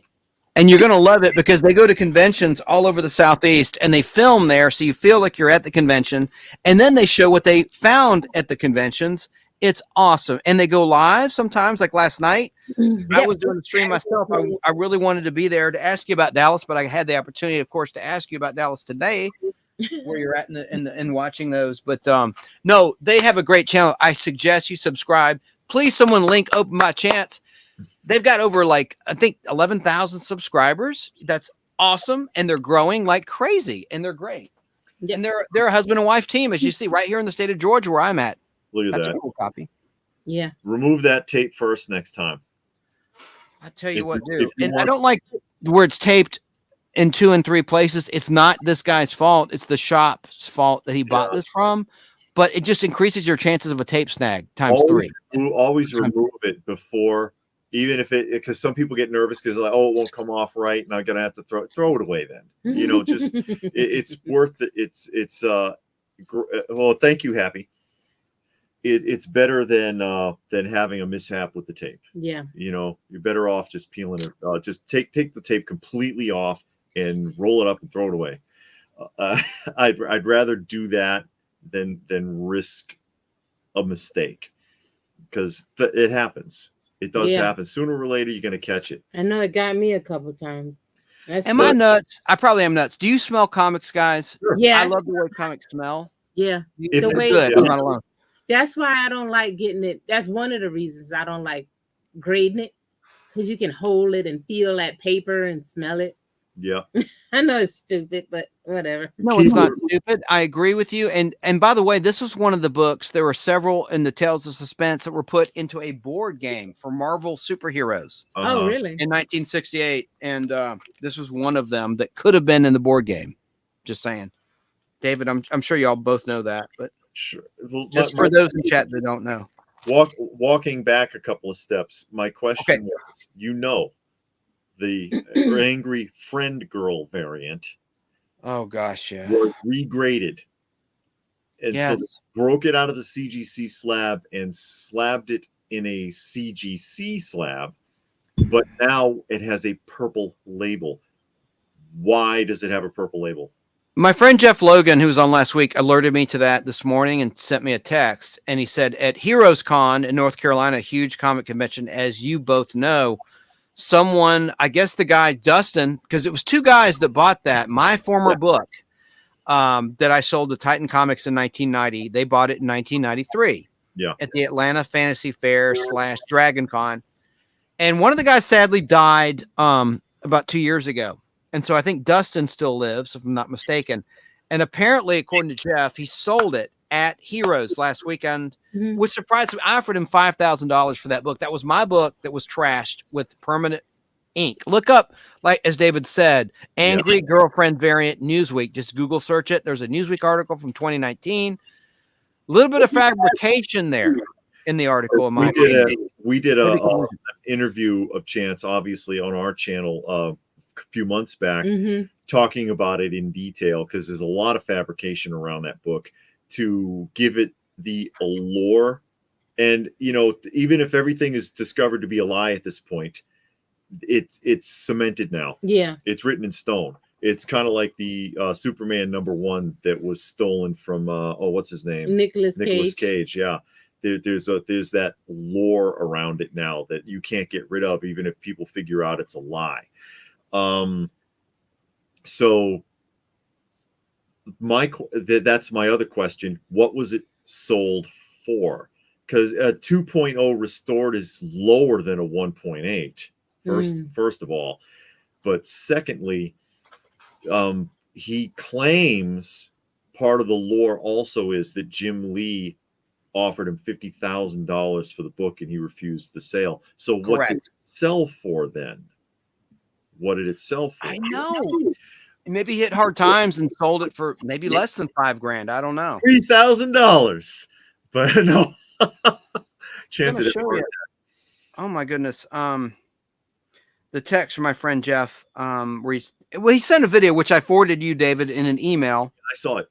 Yeah, there it is. There's I haven't watched it yet because I couldn't bear to watch it. Did you watch it? Is that the guy that bought the book? No, he is the guy that was charged with taking the book to CGC because they wanted to film CGC, cracking it open, grading it, and then re-encapsulating it. But it's that's what Jeff said. If it's bumped to a restored, it's not bumped. That's not really a bump, because people consider a restored or an incomplete, a green or a purple label, to be less than a blue label, even if the blue label is low. So I'm like, that would technically be less. I don't call that really a bump. I don't know where a purple label came from. I don't know what to say. It's a big mystery. The whole thing is a mystery. It'll come around. All right. I tried to look it up on Facebook, Angry Girlfriend variant sold, and it was giving me links to dating sites because God knows Meta works so well. Yeah. Well, it's surprising they sold it because they held on to it since 1993. I sold it in 90. That's surprising. I don't know what the price was. Jeff said he's going to look into it and get back with me, and I certainly will forward the information to you. By the way, if Christine's watching, she reached out to me. Her mom and dad own a comic book shop in Marietta, Georgia in the 80s and 90s, and she's trying to liquidate some of these books. Sadly, her dad passed away some years ago. Her mom, thank goodness, is still with us. And the Marietta, Georgia area won't give away too much information, but talking with her husband, and I want to include you guys. And in case Christine's watching, I would love to have, along with Jeff Logan and myself, open my chance involved in bidding, or not bidding against each other, but like just combining our resources to put money in your pocket. And by the way, she may not want me to say this, but they have 4 comic book racks, and I've always wanted a comic book rack. I'm going to buy one of those racks. And her husband said, we're going to keep one of them. So there's 3 up for grabs. And do you guys have comic book racks in your museum? We don't have one. Do you want one? Yeah, sure. Yeah. We would love. I don't know what your price will be, but and, afterwards we can talk about that a little bit, because we'd be interested in getting involved. It's 300 long boxes, and he sent me a partial inventory list of what he's gone through, and there was like multiple first Deadpools. Yeah. I mean, but most of it is independent stuff that doesn't have a lot of value, but there's going to be some good stuff in there for collectors like us. Yeah. And of course, we'll be fair with them. They'll be fair with us. We're working it out. And I want to, just for the record, I want you guys to be in on it. I want to include you because you've been so kind to me. Hey, there's the first appearance of the Cosmic Cube. Yes. This is hard to find in good condition. This looks to be a pretty good copy. It's got some foxing. That's on the underrated key right there. Absolutely, it is. I'm so shocked at how little it sells for, and it's the first Cosmic Cube. And 80 is the first cover Cosmic Cube with the red skull with that yellow cover. The next issue, is it in here? Let's open it up. Oh, okay. Never mind. I thought the thing was loose again. No. Actually, it's not a bad copy. Oh my God. Yeah. Good pages. Man. Let me just hold it up for everybody. Yeah. I mean, that's a pretty good copy. I have it, of course. I have 2 copies of this. Now I have a third. That one could stay. David and LPH. Big old tear. Oh my God. On that page right there. Oh no. Oh. Still. Oh. Yeah, it counts. It counts if you're getting it graded, but if you're just a lover of comics and you just want to read it and have it and own it, it's fine. Munin, it's look, it's Jeff Robinson's copy. Jeff Robinson. Jeff want to make sure everybody know that's his book. Watch that top staple, because it's getting close. Oh, I better watch that. Yeah. Munin wants to know, how can the first appearance of the Cube be so cheap? Because it's no longer in the MCU. Because that stuff all pops up, and then it bottoms out after it's run its course in the TV or the movies. Yeah. Guys, what I love, let me show you this panel. I love the red skull blowing smoke rings. That is cool. TV watchers, blow that up on your TV if you want to read the dialogue. Yeah. I won't right now, but pretty cool. Trying to find the actual shot of the cube for the first time in this book. It's in there somewhere. Nice copy. Excuse me. Oh, here it is. There's the cube. Yeah. They're like manufacturing it right there. Oh, yeah. And it's got worms in it. What's that? It looks like worms in it. Worms. There it is. So let's just put like these pink squiggles. Cosmic Cube. Jack Kirby. Yep. He was drawing probably 5 or 6 comics at the same time that month. Well, in the Gold and Silver Age, that's how they bread and butter. They all did that. Yeah. And nowadays you can't get one guy to finish one book in a month, and he still whines. All they do now is the cover. Yeah, and then somebody else does the inside. Yeah, and then they use the computer to draw it anyway. Yeah, so they're not using. Oh, hey, yeah. There you go. That's up my alley. That's another one that I would like to talk about. The vampire's walking into my trap, and once I've killed him, When I'm going to treat y'all to lunch. We've got to get together at the Marietta Vinyl Show. I think I'll be done with this collection by then. And I've got to bring you your gift. She loves all that kind of stuff. Yeah, all of that DC horror, Marvel horror, that horror books, yeah, period, and romance. And you see a lot of that Bronze Age because they were finally allowed to start bringing it back after the Comic Codes Authority came in and forbade them from putting stuff like that. They wouldn't have even been able to use terms like unexpected or weird or supernatural in a comic book. You know what this looks like? The rest of the story of Jeffrey Epstein. Oh, yeah. What he found hung in a prison cell. I mean, look at this dude. It's like they're the hangman right there. But there were no witnesses for that. Or cameras. Yeah, it had a malfunction chance. Right. You know, malfunctions happen. Yeah, unexpected. There you go. That looks good. This is a LPH book. Am I wrong? Sure. Yeah, all of it's that. It's like the romance and horror all in one. Yeah. You're up your wheelhouse. Yep. That is up my alley. Yep. Flee to your grave. Good voice. David, you should voice cartoons. I've been told that. Well, you know, I used to do that with the kids. That's how I taught them to read. When we would read the books, like I've got the old Seeger Popeye. I've got the whole complete original Seeger Popeye series. And I'd read them and I'd do all the voices. Mm. Look what it says. Haunting the White House. We've already got that in real life right now. Man, what the heck? No, he's not dead yet. It just feels that way. I'm not trying to go there. I know, right?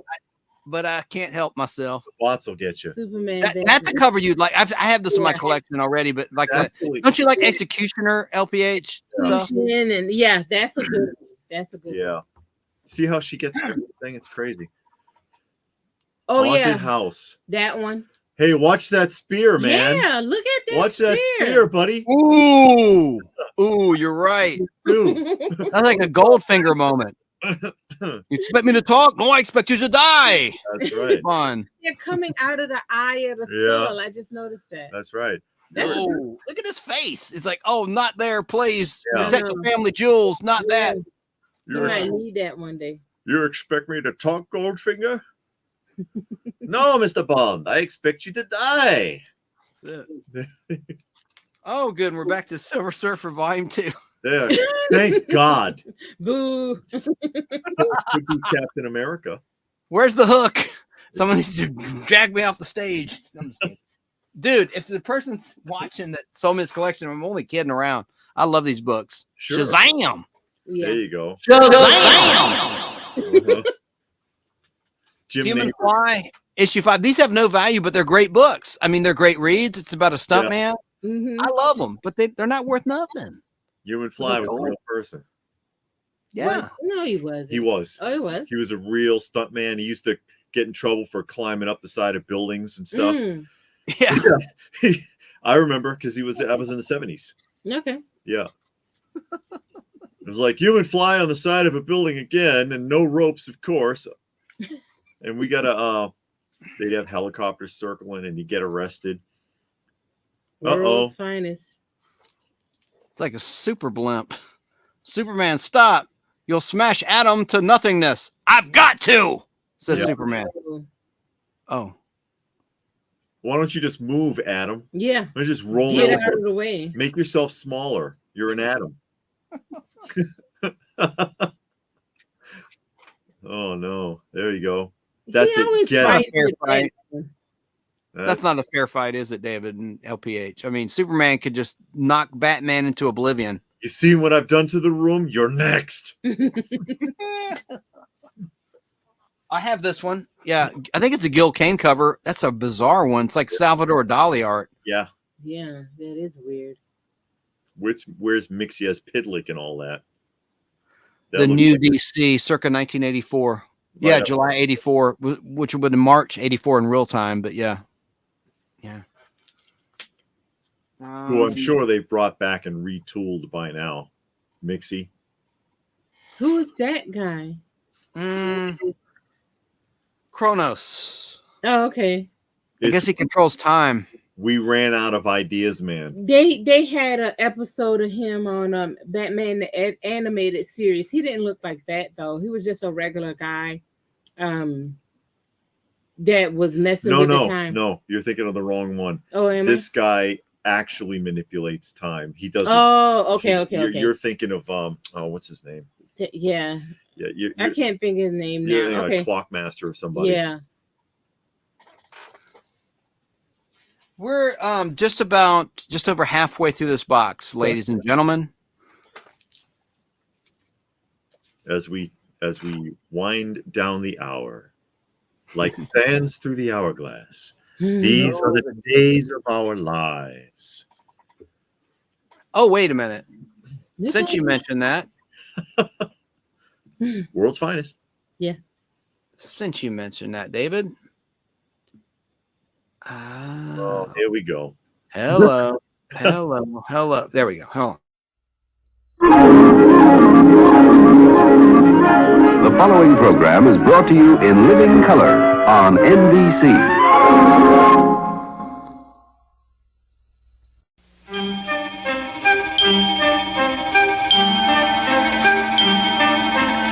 Like sands through the hourglass, so are the days of our lives.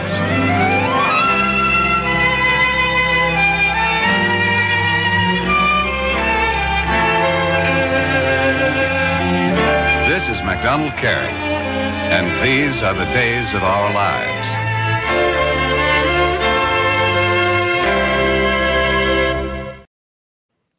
These are the days of our lives. This is MacDonald Carey. Mm-hmm. Yeah. Cool cover. Plenty of them. I've had a lot of people tell me I should do voice work, but I don't know where to do that. Yeah. You have to get an agent. Oh, great. And there are voiceover agents, just like with acting, theatrical agents, and they'll find the work for you. They get 20% commission off your work. 20%. Yeah. God only asked for 10. I know. I know. It's true. Mm-hmm. The waitress want 15. God want 10. Yeah, I know.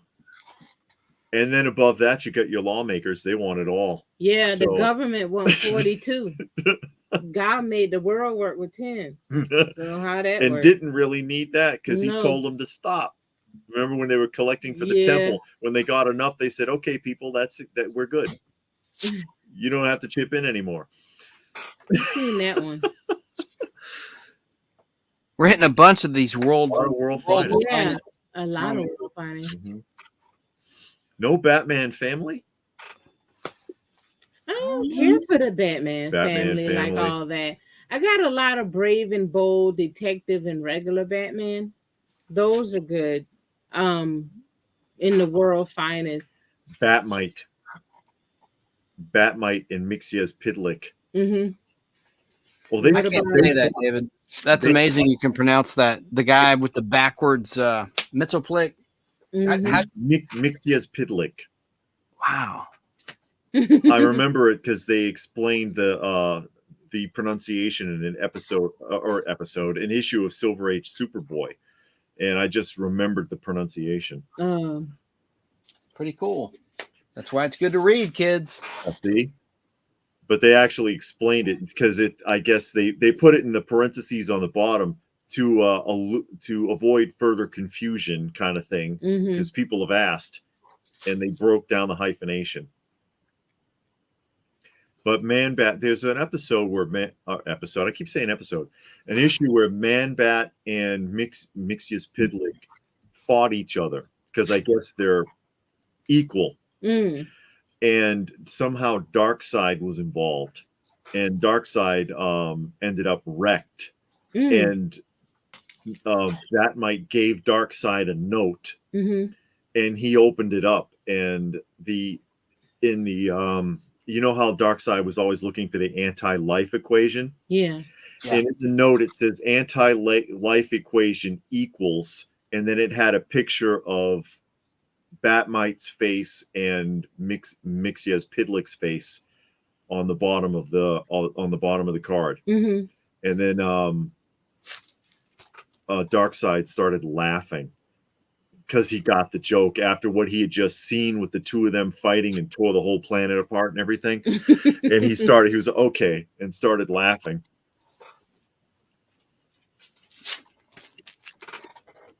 World's Finest. It's like the whole run of World's Finest. That's cool. They're all dollar issues too. Yeah. 280, 270. Yeah. These aren't annual. They're like regular issues of But in the 80s, I believe. Ooh. Fine. Nice. Just nice and thick. I mean, I just like the way it looks and feels. I mean, they're big issues, some of them. Mm-hmm. Yeah. It just looks cool to me. Well, 100-page spectaculars. Yeah. And stuff like that. You got 5 alien. full-length stories. Oh. Demonic looking thing. Mm-hmm. Ooh, he looks like, I don't even want to say it. Hitler. Superman. What's he doing?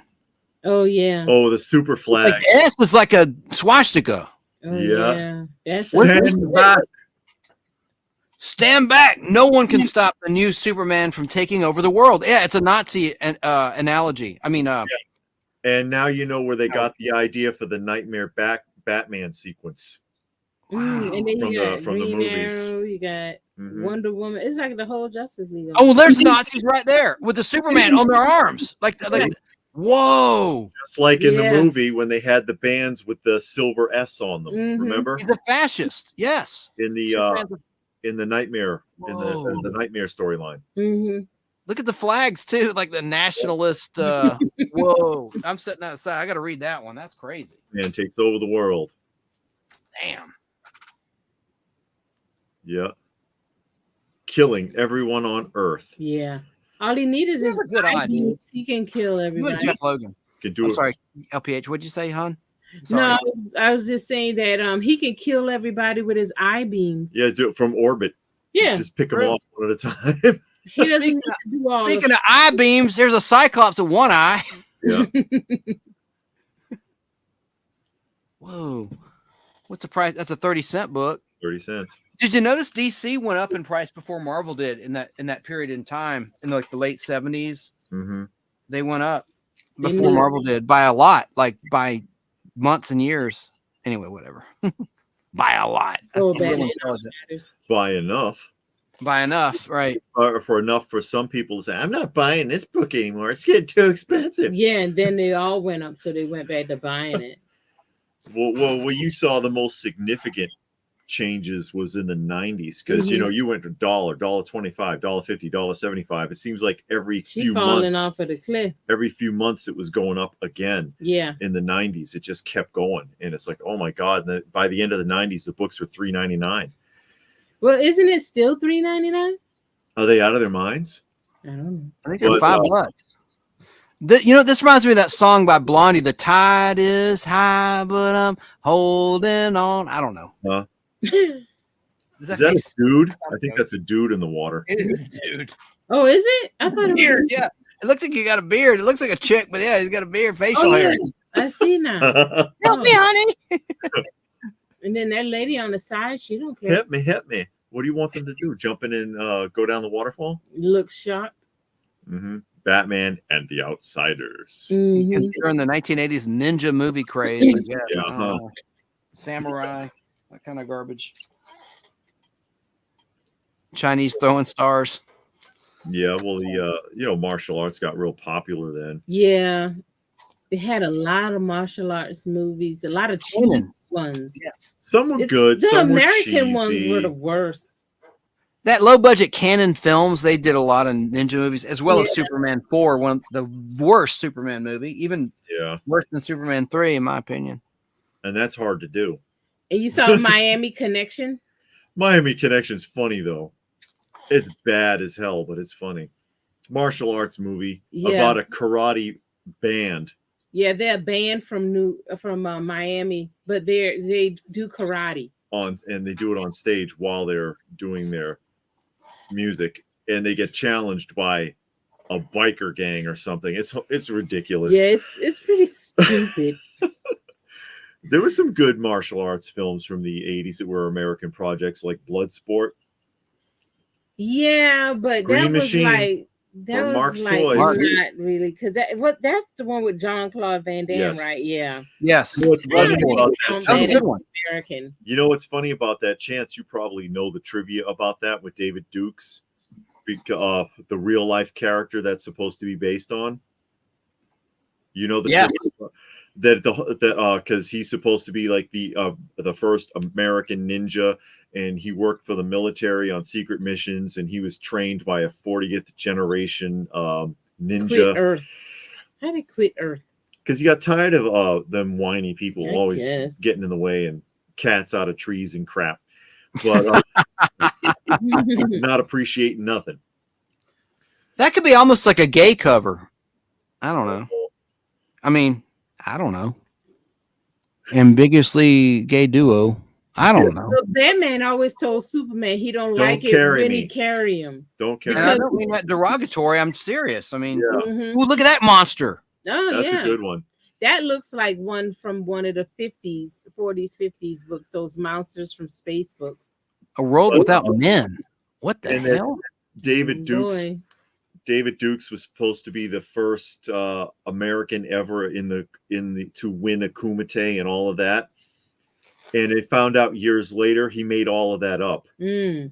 None of it happened. There was no Kumite. There was no 40th generation ninja. He didn't work for the military. None of that was true. People still believe it though. Mm.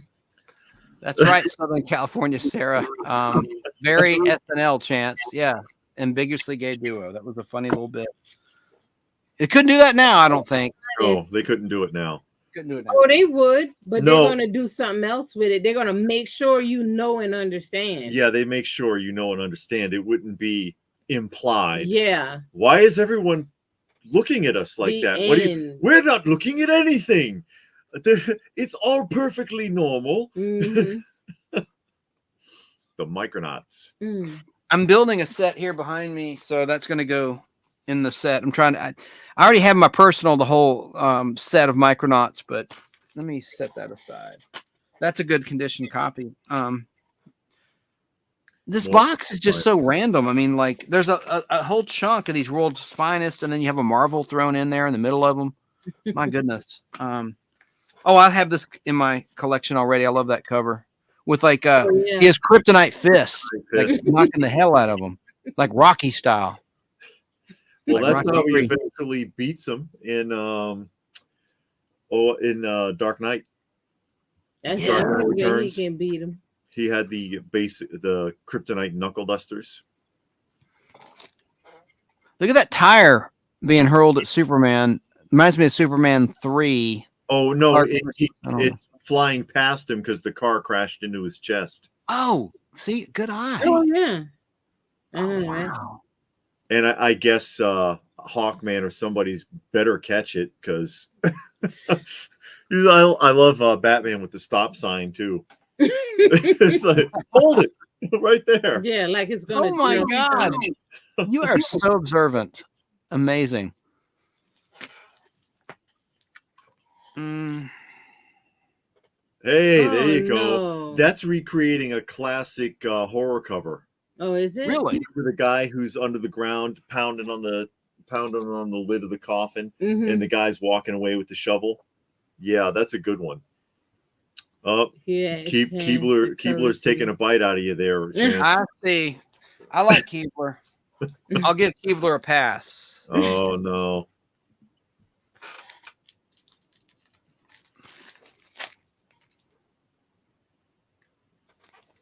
More world's finest. Mm-hmm. We're taking a big bite out of this box. We're about a quarter We're getting- left into this box, but these are interesting covers. I think it's Jim Aparo. I think he's a really good artist for DC at the time. Mm-hmm. Underrated. Yeah. Many of them are. Mm. But there's always Rob Liefeld. Ooh. Ooh. Or is it Liefeld? What is that on the top of that bag? Is that the Marker? bag or is I it think on that's the the inside? The bag, not the book, thank goodness, but it's like Marked the top. Yeah, you know how they mark it with Mhm. marker to tell what color Dollar. it is? Yeah. Yeah. What dollar amount? That's probably what. That's a real going on. lazy way to mark the books Yeah, it's a from fast way. from a dealer perspective. Yeah. 20-cent book. Yeah. But these aren't worth as much as the Marvel 20 cents generally, which is strange because they're just as good. Well, a lot of the DC stuff is directed somewhat at a younger audience, though. It seems more adolescent, than some of the writing that was being done at Marvel at the time.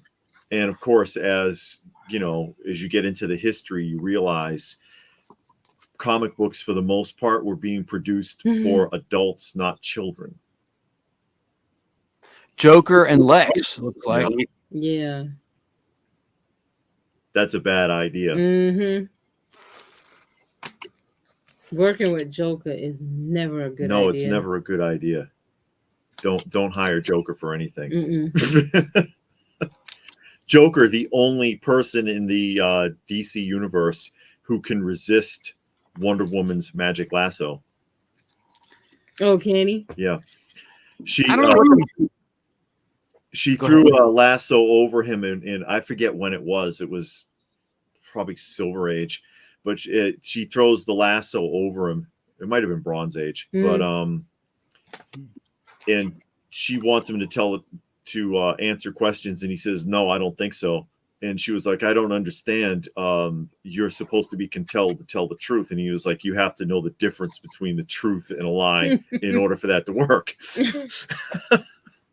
And I love it. One of the things you've said many times, both of you two, is that there's a lot of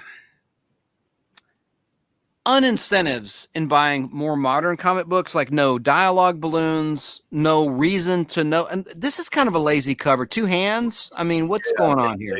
It's nothing going on to make you want to read that book. Nothing about that makes me want to pick that up and see what's going on. Yeah. Nothing. It's just lazy. All that blank space in the background. I mean, God. Yeah. Yeah, you see a lot of that now.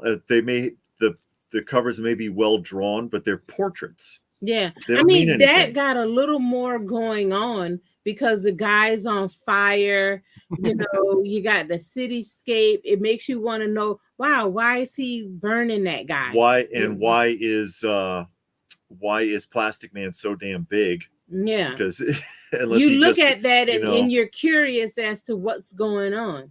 But that other book, nothing about it make you want to pick it up and read it. Yeah. Thank you. I know. Nothing about that is it's interesting. boring. It's boring. And what was the cover price? Does it even say? Yeah.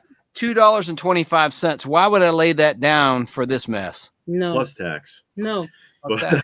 And the sad part, the story could be interesting. But all you got, the first impression. Oh yeah. See, ghosts. All of that makes me want to know, why are these guys in the alley? Who's the shadow guy? I mean, there's a lot there that makes you want to read that. The ghost is possessing his hand to hold the gun on him. Stop him, he's going to shoot me. I can't stop. Something is pulling the trigger. Yeah, sure it is. That's a good book. That makes you want to read it. Yeah. Amen. Wow, look at this one, guys. Oh yeah, yes. See? Coming out of the cement mixer. Yeah. That's a good book. The Unburied Phantom. Yep. From beneath the streets it came. The Unburied Phantom. Man.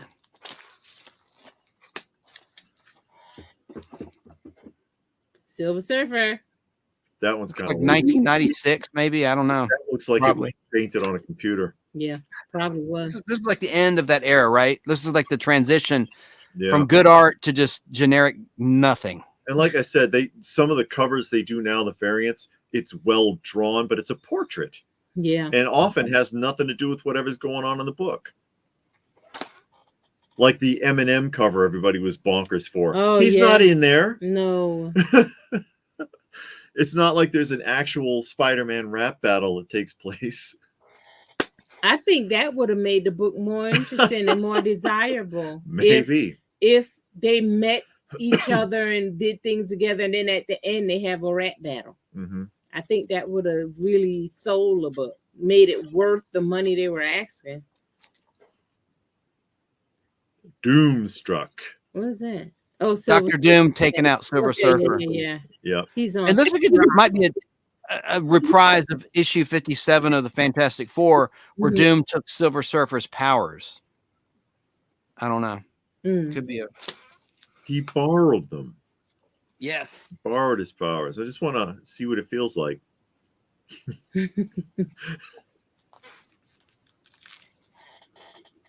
Victor Von Doom. Planet Wrecker. Yeah. Worse than a home wrecker, Planet Wrecker. Yeah. You don't want this. Well, not anymore, but when he was still working for the Galactus, you didn't want to visit from the Silver Surfer. Mm. That was a bad thing. Till he was discharged.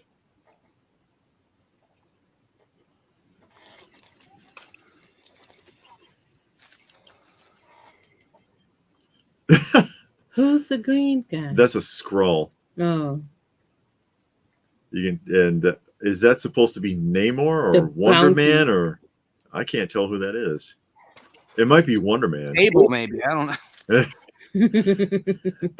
Christmas cover is a Christmas ornament. Cover, oh yeah. yeah, The Outsiders. yeah. Number 19. And there's number 18. I have this one. Strange, looks like hieroglyphic. Yeah, I have that one. And Black Lightning. Mm-hmm. Egyptian looking thing. Probably. Oh boy, we're hitting all the outsiders. Getting there. Batman and the Outsiders. I think we've seen this one. I've noticed there are some doubles in this collection. Not many, but there are some duplicate copies Yeah. in here. Unfortunately, not duplicates of what I want, but there's duplicates. I think I have that one too. The Olympics. Mm-hmm. The way it should be done. The Wrath of Zeus. Superheroes. What's the Yeah. point of having Olympics or anything like it if there's superheroes on your planet? What is? Oh, okay, that's the. That back was the cover. ad on Yeah. the back. Okay, I see it. Bump now. and Jump with outstanding 8-bit graphics, or it's probably 4-bit. Fair smell of Silver Surfer throughout this unboxing. Yep. Unfortunately, volume 2. You know, I wish it was like issue 4, volume 1, Thor, Silver Surfer, Oh, yeah. or volume 1, issue 1. But I'll take what I can get. Sure. I'm grateful for this collection. Hmm. Oh, I have that one Crucified because I cover. like the crucifixion covers. yeah. Yeah. 1984. Again, May of 84. It would have been February in real time, 84. The new DC.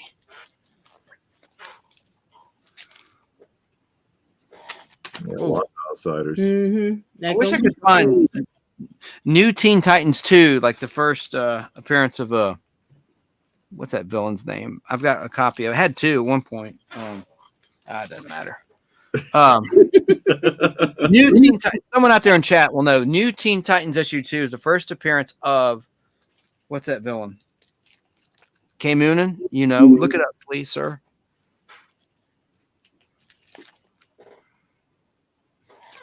Let me go through these quickly.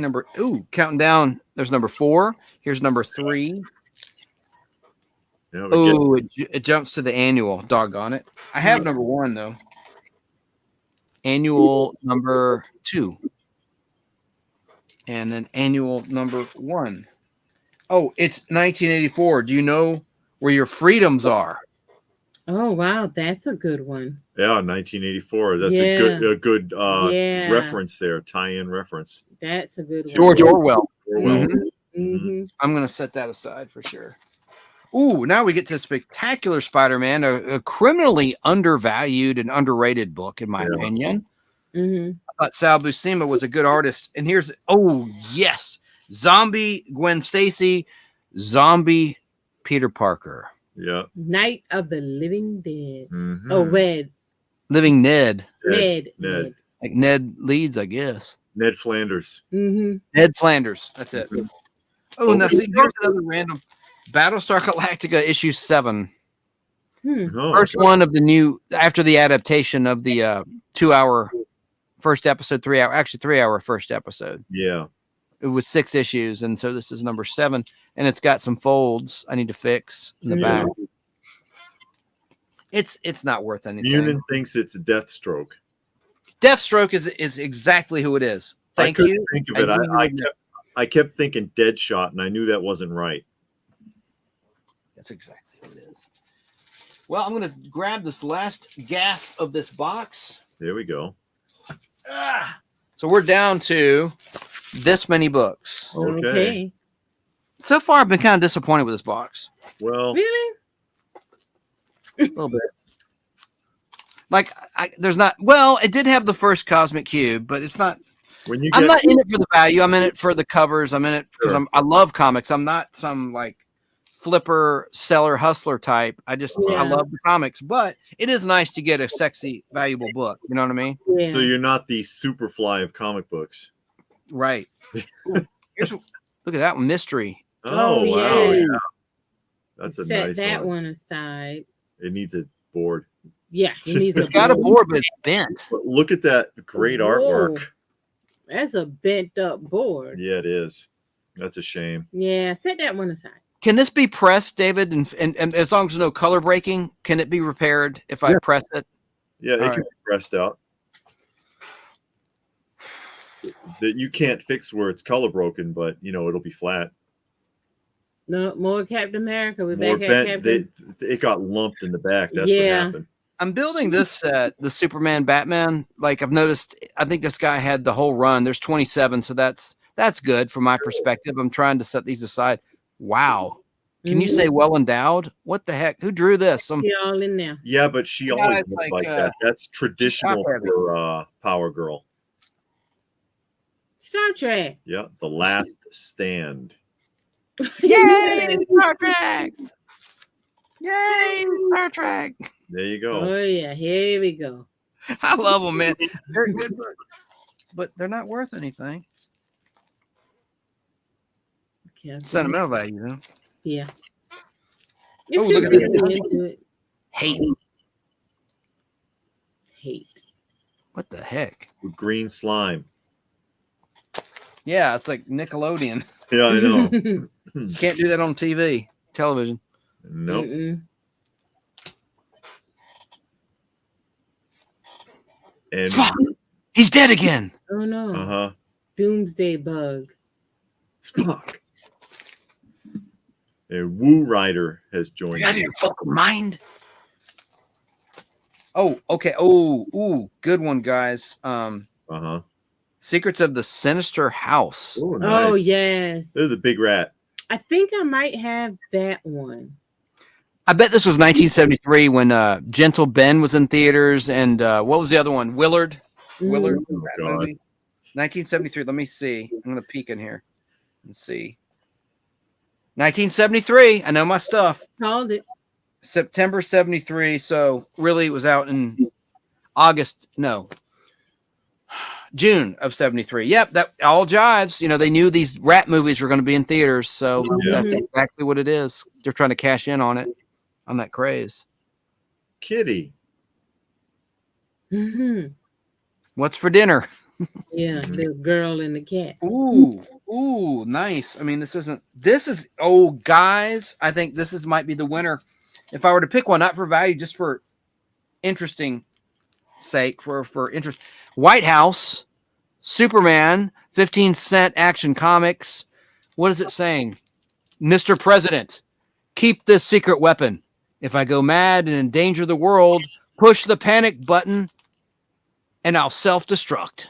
Mm. But is that Nixon? That's kind of shadowy. Marvel would show the real guy. DC had to Reagan. play games. Huh? It looks like Reagan. Because Yeah. they shadowed them all out. Maybe they'll show a picture. Maybe they'll show them on the inside. No, Look they're at gonna that. show Hot shit. Wheels. Leading the way. I remember that Hot Hot Wheels play had set. those sets had good play value. Do you have many in your museum? I don't have any Hot Wheel sets.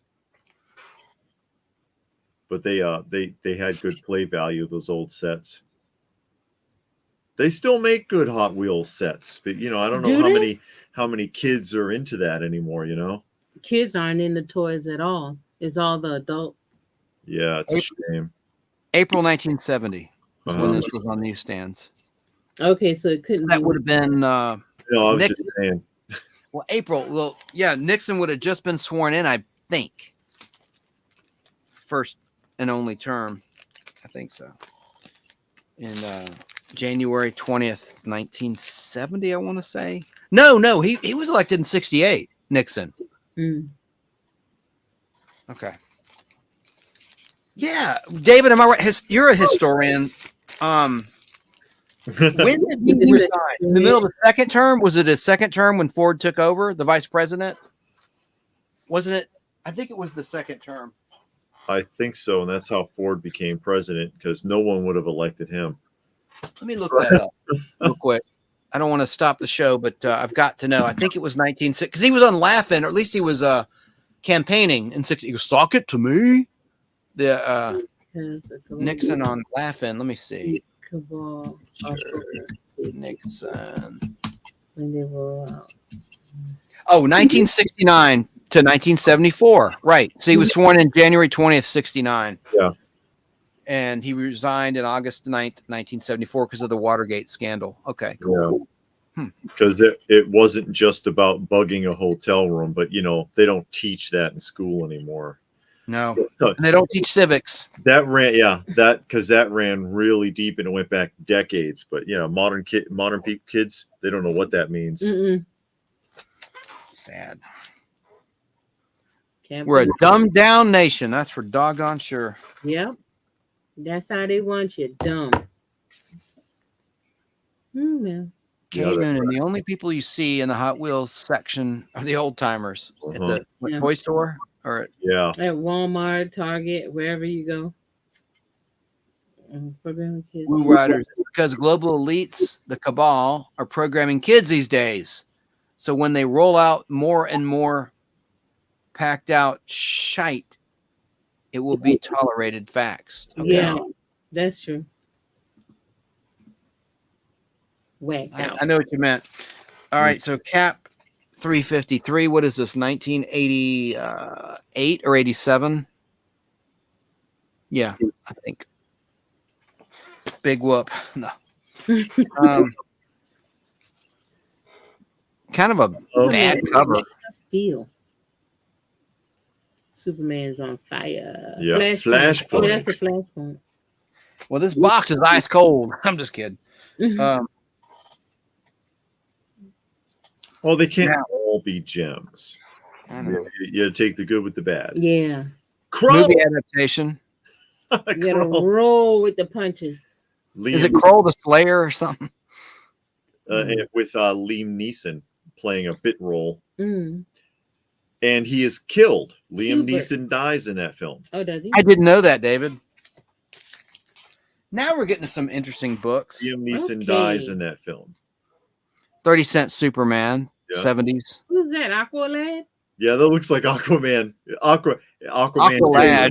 Yeah, I know. Aqualad. I'm gonna destroy you. It's Superman looking like he's hurt. Yeah, I know. Well, he did a Will Smith. He sucker punched him. That was faked. Yeah. Oh, I know. Get my wife out your mouth. Well, I mean, seriously, first of all, it's preempted by 2.5 minutes, so they could have cut it.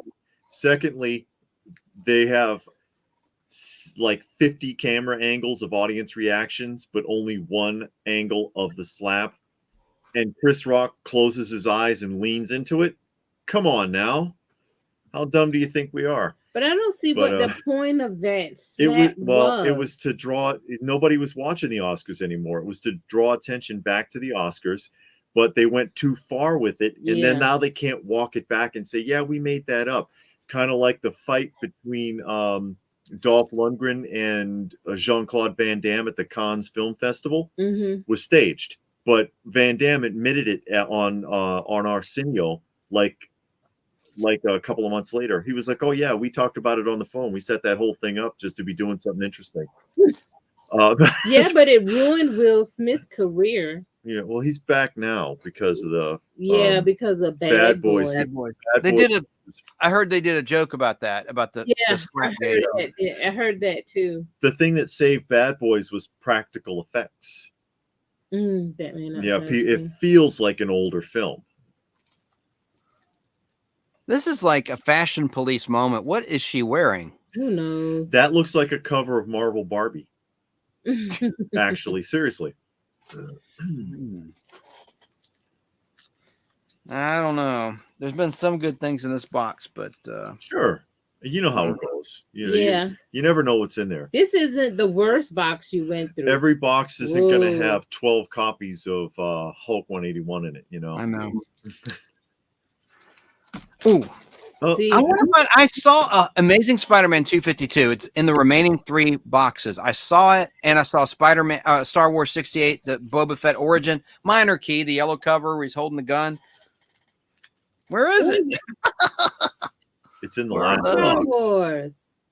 It's in the last box that you look in to make you really sweat, because then Yeah. you'll be like, did I really see it? Mhm. Mandela effect, right? Time There travel. you go. Someone swiped it from me when I was sleeping. Mandela effect. From Rom Space Knight. Parker Brothers. That's actually kind of an interesting cover. That's I'm sorry, Brandy. There's nothing I can do. Rom is dead. Oh, well. Oh well. And he has like what Sucks to be it's wrong. growing all over him. It's like that creep show story. Yeah. Yeah. Stephen King. The Quest for Lois Lane. Feed me, No, see it. it's Leave her, Insert joke here. leave her there. Leave her there. Yeah. Leave her there with no food, no water, no clothes. Just let her die. Oh. Wait till you guys see the Donner cut of Superman 2. It's the only time that Marlon Brando interacted with Margot Kidder's Lois Lane, Mhm. and he's depowering. And they shot it with Brando, but because greed got involved, they cut him out. They reshot it with the mother, the actress who played Kal-El's mom, Laura, Yeah. Susanna York, and it's so much more powerful with Brando. And he stares at her like it's his head, his disembodied hologram, when he's about to depower. Yeah. And he just looks at Lois Lane. Lois Lane is wearing a Superman shirt. They haven't, gotten together yet. I don't understand that. That's kind of a flaw with the continuity in the Donner cut. But she's wearing the Superman shirt, and Kal-El is in civvies. He's in like an Oxford shirt and dress pants, talking to his dad. What do I do? What do I do? What do I do? And he just looks at her, and it's chilling, dude, with the music, the way they edited the John Williams music. Mm-hmm. If you've not seen that, it makes my hair stand on end. I love that where he stares at her like, "You're not worthy, Lois Lane." You'll love it. If you're like me, we don't like Lois Lane. Yeah. The 3 of us. Yeah. Finally found number 1 of that book. There's the first issue. All Superman has to do is lay still, because they covered that in The Boys. Remember when he was with the girl in the office? When I was still watching it before I cut it off, because It got so nasty. Yeah. No, put your hands down. Don't move, because he can't touch her, and she had to do all the work because he's dangerous. Correct. Yeah, there's a way. Oh, good. I've been looking for this set too. Here's a Stray issue 30. I was wondering where that was. I have like the whole run in this collection of DC Comics Presents. I've bagged and reboarded them, and there's a couple I'm missing, including this one, number 30. I think there's only like 100 issues of that title. Well, yeah, I'll tell you in a second. Too. And there's some keys in there, but I don't think this is the key. But I was wondering where it was at, and there it is. So good. Here's another one, guys. Ghosts. Uh-oh. Oh yeah, I need that. You're like, Chance, Oh this is our pay. You've got to carve us out some books. That's why we're doing this. Come on now. Oh, no, this looks like Chris Pine, the actor, his likeness of Kirk. Oh yeah. Like 2009 to 2014-ish. Yeah, that young Yeah, he's guy. supposed to look like a young Kirk. You know who his dad was, LPH? His dad was in Chips. He played Sergeant Cottrell. Chris Pine's dad is Robert Pine, actor. I remember Chips. I never liked it though. Mhm. I wasn't a fan of the show. Empty bag. Empty You need to bag. save that for an emergency. Yeah. In case you need to bag something real quick. Oh, look at Yay, that. Ghost. It's gonna get you. Mm-hmm. He walked where no man walked, to follow the lure of the specter. Ghost. That's What does right. that say? See, now that makes you want to buy the book. Yes. Yeah. Look at that My skeleton. lantern's going out. I'll be lost in this cabin forever. That's right. With that skeleton on your back. But you got your Daisy BB gun to protect you on the back. Yeah, that's right. Action, power, accuracy. You'll shoot your eye out, kid. Star Wars issue 100. Painted cover. Yes, indeed. And that is a weak. That looks more like Sean Cassidy than Mark Hamill, the pop star from the 70s. It looks like Sean Cassidy, does it not? That's Sean Cassidy. A do run. What's that? Hold on a second. Get it. A do run. A do run. I like Mark Hamill in the Flash, the 90s Flash, where he was what character? Trickster. The Trickster. Have you seen the 90s Flash, Chance? Yes. I And have. Mark Hamill There you was go, in there. Chance. He did a good job. I think he likes playing A villain. And he does a good Joker voice, that's for sure. Yeah. Oh, look at that. Let me make you big. Oh, God, I got to see that. Hold on, David. Boom. From when he was in the Hardy Boys. And this is the same body mold that was used for the deluxe Star Wars figures in 1978. Oh, my goodness. Yeah, so they did both of the Hardy Boys. They did Parker Stevenson and they did Sean Cassidy in this format. Mm-hmm. That was a terrible show, by the way. They couldn't act to save their lives. And then Parker Stevenson shows up in Falcon Crest as the cocaine addict. Oh, that was the girl's husband? Yeah. Oh, that was Parker him? Stevenson. Okay. Yeah. That's probably when he was married to Kirstie Alley, who also was a blow addict, allegedly. See? Oh, was she? Before she got into Scientology. Oh, yeah. Big time. In the 80s. Yeah. She ruined Cheers. Cheers got really Kirstie bad Alley? when Yeah. she got on there. It was a good show, and then she came and it just went downhill from there. And of course, it was Shelley Long's fault. She quit, start a movie career. She already was doing movies, of course, before Cheers, like Night Shift with Henry Winkler, which I think he directed. But yeah, she did. So Shelley Long got a big head, just like David Caruso, NYPD Blue. And it was His all movie career bad, went nowhere. bad films. The films Yeah, are terrible. bad film. So we're at the end. Here's the very last one. It's a reprint of something I have, the original of in the background. Superman and Spider-Man, not to be confused with Superman versus Spider-Man 1976. That's 1981. And here it is. That's what George Wendt said about Shelley Long. Oh, what did he say? He said because he was in an interview and they were like, "Well, why did she leave?" And he said, "Because she's stupid." That about sums it up. The movie I like she did was the Brady Bunch in the 90s. She made a good Carol Brady, and that was good. The Brady Bunch movie is good. Those were good, I thought.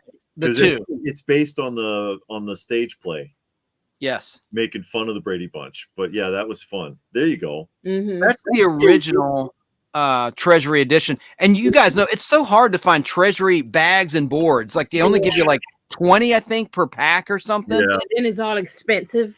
God. Look, have you ever seen this? A G.I. Joe 1 Treasury. Oh, wow. That's nice. a nice one. And I've had this since 82. I mean, it's got to be worth something, probably not much, but it's a nice shape. Yeah. Except it has a Target price tag right on the cover. Oh no. $1.35. Cover. Dollar mark down from the cover price of $1.50 says $1.35 Target. That might steam out. Never tried to remove it. I don't know. Yeah, you may as well leave it. Yeah, it's been there this long. Yeah. It has character. Yeah, Yes. and well, it has that that historic factor because that was the one That's that the you versus. purchased. Yeah. Battle of the century. Can Spider-Man even beat Superman? I know. But that's the thing. I mean, No. all Superman has to do is shoot the eye beams and you're done. Why bother? One punch, eye beam, lasers. That's like in the crossover with Batman and Hulk. You remember? Right here. Yeah. And then he like tricks Hulk and like knocks him out with gas or some BS. This Like, one. give me a break. There's There it nothing he would have been able to do with the Hulk. Yeah. Not a fair fight at They may as all. well have Jimmy Olsen fighting him. that just wouldn't work. And Batman has knocked out Solomon Grundy with gas too, and Solomon Grundy is a freaking zombie. That shouldn't happen. Oh, Fantastic Four. That's a big one. And look at this is how it was shipped to me, like inside a box, and I kept it because it looks almost like it's slabbed, but it's not.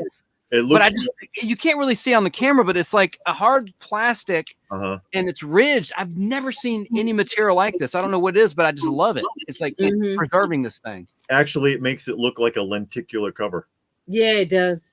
You can't really see. It's kind of creating an optical illusion. Yeah. But yeah, A man. deluxe limited edition. I like that's an all new piece of art in the back. That was for this. The rest is all reprint except for the front and back. But and then guys, this is a reprint of the Morbius saga and the Spider-Man with 6 arms from issue Amazing Spider-Man 101, 102, 99 through 101, 100 through 102. Yes. And 102 was a double-sized issue, but yeah, it's all reprinted here with a new Gil Kane cover for this Treasury edition. Okay. Anyway, sorry. That's it. That's it. That's it. That was good. You know, you guys are so rare. Like, I appreciate you saying that. I think the box was kind of but maybe we should. You get the good with the bad. Well, it depends because I liked a lot of it. Sure. Honestly, I mean, it depends on what your taste is. Yeah. So Well said. you know, some people love those modern JLA and ROM books. And you get the mixed bag because you pulled a few gems out here and there too, anyways. If not in this box, but in others. Yeah. So. Got 3 more, including that box 8. But you know, it's like the Facts of Life theme song lyrics. You take the good, you take the bad, you take them all, and there you have the facts of the collection. Yeah. But no, that's not bad at all. You got some good books. And you got a great collection for the money you paid. Yes. And indeed. And the person's just a prince who sold it to me. I mean, just I got to do something like at the very least, a nice Christmas gift, a lunch, a dinner, something, because I mean, I've been very impressed with this. I mean, you can't find these books, even these books that are like $1. They're still really great reads, you know, and the great artwork. So what's new in y'all's world? What show are you going to next? The vinyl show? Well, the comic show is first and then the vinyl.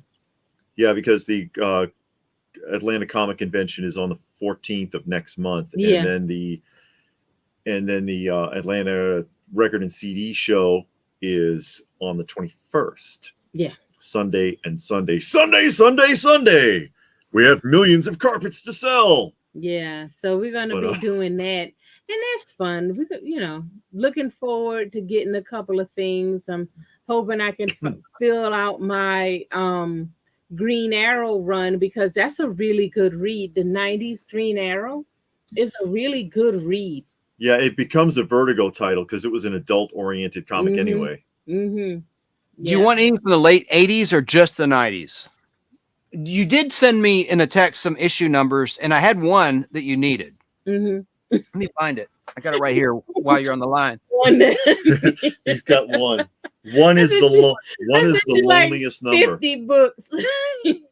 Well, it's chipping away. Yeah, it's chipping away. It chips away But this isn't from the collection, actually.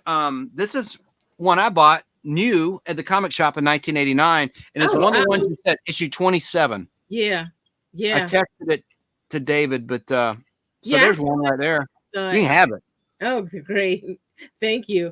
Help you get close to your goal. Yeah, it'll help me. And but that's what I'm going to be looking for and working on because I want to finish reading it. I've read, I think, 1 through like 12 or 15 so far. It's a really good storyline. I don't know why it didn't take off and do more. I mean, it's not a lot of, I guess, big name characters are introduced, nothing like that. So I guess people just kind of sleep on it.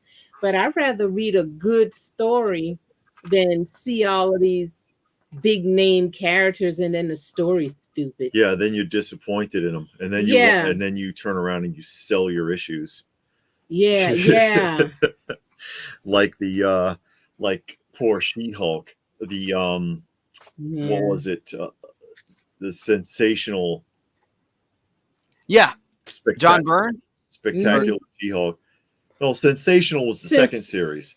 Correct. That was the John Byrne era because it was Savage She-Hulk, the first run. She-Hulk, that's it. Savage She-Hulk.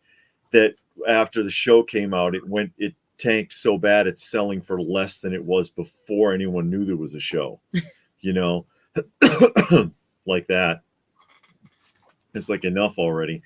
But that people are fickle. You know, they drove the price up because everybody was jumping on it because, oh, it's going to be the next hot book and I'm going to make a lot of money, yo. And then it didn't do well. Yeah, and then they dump them into the market, and then it kills the value. Yeah, yeah. And then because the show didn't do well, people didn't want it. And then the people that bought it and sat on it couldn't sell it. And then what was really funny is people are like, I don't understand. The show's just like the comic. No, it's not.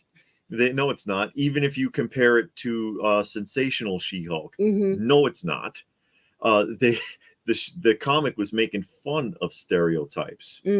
Right. Not that's not what they did on this show. So it's not just like, did you ever read one of them? Of course I did. I used to read it all the time. Lie. You never read a She-Hulk book in your life. That was the thing, right? Because she broke the fourth wall all the time in the John Byrne incarnation, and people didn't understand that. So I thought it was a little. Yes, it was a weak show. I couldn't stand the wedding episode of She-Hulk, if you know what I'm talking about. It was just. No. So you didn't watch? That's right. You don't Disney. Okay, so you didn't watch it at all. No, I saw snips from it, and I was like, but I know because I did read it. You know, when it came out in the 90s, I did read it, and from what I saw of it, I was like, this isn't like the book. You know, what are you talking about? You can't just say because she broke the fourth wall that's your explanation. It's not enough. One cool thing I'm sure you know about this, I did like the tribute to the Bill Bixby, Lou Ferrigno, Jack Colvin TV series Incredible Hulk. In the final episode, they did a takeoff using the opening credit sequence, and that was very cleverly done and edited, and it really made my hair stand on end because I love that classic show. I thought that was cool, but I didn't like what they did with the Abomination character. They brought him back, Tim Roth, who was in the 2009 or is it 2008? The Incredible Hulk movie. I think it's 2008 release. Same actor, of course, Tim Roth. And they kind of made a cartoon out of the character. I don't like what they did with Daredevil. I saw the clips on how they treated him, and compared to what he was in Netflix, I didn't like that. They had him doing the walk of shame, carrying his shoes. Right. I thought it was just distasteful, and it just takes a character that you know and love and just disgraces them. Because he it was out of character for how he was portrayed in the original Netflix show, which is what people expect. You know. Netflix did a good job with those Marvel shows, because we saw Luke Cage. The Punisher was the best, and Daredevil. And when the Punisher was introduced on Daredevil, that was really worth watching. If you didn't want to see anything but that, those episodes were great. They did a really good job, and then they just cut them off. I guess because Disney bought it is the reason why they had to stop making it. But they were doing a good job. That was the only thing on Netflix worth The only watching. one they messed up was Iron Fist, and they even addressed it in that when I can't remember her name, the Asian woman, the Japanese woman, and she was like, "You are the worst Iron Fist I have ever met. You really don't know what you're doing." And I was like, I'm glad somebody's saying it. because he came on Luke Cage, and when he was on Luke Cage, that was okay. But it was only a couple of episodes because the premise was set up good, but then they failed the character. I didn't like Iron Fist. I didn't finish watching it because I just thought it was too stupid, and I just didn't like the premise and how that was going. And we never watched Jessica Jones. No, I never saw the Jessica Jones, so I don't know. I never saw any of the Netflix Marvel stuff. Really, like 2015. It is worth the Luke watching. Cage, the Daredevil, and the Punisher were well presented. They were well acted. The storylines were good. They were well acted. It's worth watching. It's worth buying the DVDs and watching it because you can watch it multiple times. The guy that played Wilson Fisk is the guy from in Law and Order, Criminal Intent, and he played that role. He did a good job as Wilson Fisk. Yeah, he did a good job on portrayed him as a sad character, but the angle was good because a little different than how he's portrayed in the comics, but you could tell he had a plan. You know, he had a plan, and Daredevil kept screwing it up for him. And his plan actually wasn't a bad one. It really wasn't a bad one because his idea was, I don't want to spoil too much, Chance, if you're going to go see it. I don't want to spoil it. But he's like, if you really think about it, what he was doing was eliminating all the other criminal elements from the show. Ultimately, that's his plan. He wanted a perfect city. He was sort of a Doctor Doom angle. I'm going to be ruthless because I really want to perfect this and make it good for people, kind of an angle. And I thought that was working well for him. Yeah. I liked the 1989 version of that character played by the actor who played Salah in Raiders of the Lost Ark. And it was called The Incredible Hulk Returns. No, that was 1988. The next year it was The Trial of the Incredible Hulk. And David Banner's on trial, and there's a great sequence where it's a dream sequence, it turns out, but David Banner freaks out, becomes the Hulk, and attacks the jury. And Stan Lee had a cameo in the jury box. And do you remember that at all, y'all? Yeah, I remember that. And they tried to spin off Daredevil as they had done in The Incredible Hulk Returns in May of '88 with Thor. They tried Thor, and it didn't sell as a series, a spinoff. Tried with Daredevil. And then they did The Death of the Incredible Hulk in 1990 on NBC. Yeah. And it was so sad how David Banner just died. They didn't cure him. And they did bring back Jack Colvin in the first of the 3 reunion movies as Jack McGee. But I wish they'd brought him back for that final movie because he was still alive, that actor. I think he died in 1995, and that was a 1990 TV movie. But it was just so sad how the Hulk. Have you seen The Death of the Incredible Hulk? There's an explosion. They're on a plane. He falls from the plane. The Hulk, right, and he crashes into the cement. And his love interest comes up. David, don't die.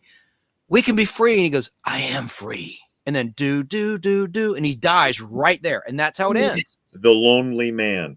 The Lonely Man. Joe Harnell music. Yeah. Yep. That was a terrible ending.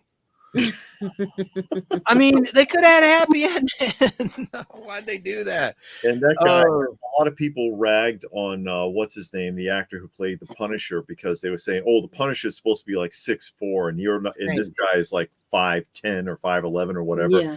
But he was really into the role. He played that role. John Bernthal, right? You could tell he was enjoying it, and if you get an actor who's enjoying a role, they're gonna blow it out. Kind of like Raul Julius in Adam's Family Fighter. Oh, I'm sorry. I think he said Raul Julia. I'm sorry. Raul Julia in Street Fighter. Oh yeah. And because with Van Damme, the movie's stupid, but Raul Julia is unbelievable in that movie because he was enjoying it. He had fun with that, and you can tell he's enjoying it, and he makes the whole film. It's worth it just to watch him act crazy in that movie. So you can tell, and you could tell he really was enjoying that part. He's a great character actor. He died way too young. Didn't you say he was sick? He had cancer or something? Who? The guy that played in the Street Fighter. Oh, Raul Julia. Yeah, he had cancer. He had cancer, but that was I remember, he was in the what was that movie that he was in? The first one. It was a PBS movie made for PBS television movie. It was like his first gig or something like that. Something about the memory bank, Lost in the Memory Bank or something like that. Some weird movie. But he was Gomez Adams as well. He also played in as Gomez Adams in the film adaptation. One of the few TV shows to movies that didn't suck when they put it on film. Oh, I agree. I agree. And you know, David, that was the #1 selling pinball machine of all time. The Addams Family Bally pinball machine. It had magnets in it that would make the ball go crazy in multi-ball mode. And how they judge that is it had the most units produced for bars, restaurants that would order these machines in the early 1990s. And that is the #1 pinball machine in terms of the best-selling pinball machine of all time, Addams Family, interesting. based on the movies. Anybody have any questions for Open by Chance? They've got to run, but I want to just open it up. In fact, I'll put the link in the chat. Sarah, Southern California. I'm going to put this in chat if you want to hop on before they leave. There it is. I know there's a delay, but the link is in there. And if I know you, I'll let you on. Just let's ask if you have some serious questions for our guests. Now's the chance to ask them the question. Open by Chance. Now's your chance to ask Open by Chance. You don't want to just put any random crazy person that happens along. Here's my big shed. No trolls. No. I'll finally have my revenge against Chance for ignoring all of my comments. Give us 15 minutes of fame. Oh gosh. All right. Well, I've got to tour your museum. You've generously invited me over. I need to bring your gifts. We got to make this happen. I'm working on I can't talk too much about it I'm going to be very busy in July working on a project for like 2 weeks. Okay. And it's an exciting project. I can't really talk about it too much. I don't want to get fired before I even start. Yeah, don't do that. Yeah. But we're going to work it out. So I don't think I'll be at the Atlanta Comic Show if I'm not done with the final 3 boxes, but I will meet you for sure at the vinyl show, which is in July, right? Yes. Oh, here comes Sarah in Southern California. Hello, Sarah. Hello. Going Good. field there. She's not a whack job. She's cool. You know her. That's And the biggest whack job. What are you saying? all right. Do you have a question for our wonderful guests? Just White Guy So Epic? Are we? Yeah. I've watched you now for quite some time. It's definitely epic. Oh, thank you. We just try to be ourselves. We don't try to be anybody else. Yeah, there's no script. No. You know, we're the same now, and if we saw each other at Walmart next week, we're the same. We're the same all the time. Yeah. So and this is us all day because we get along really well. And so, you know, we interact like this, and we play off each other constantly. And I think that's what helps.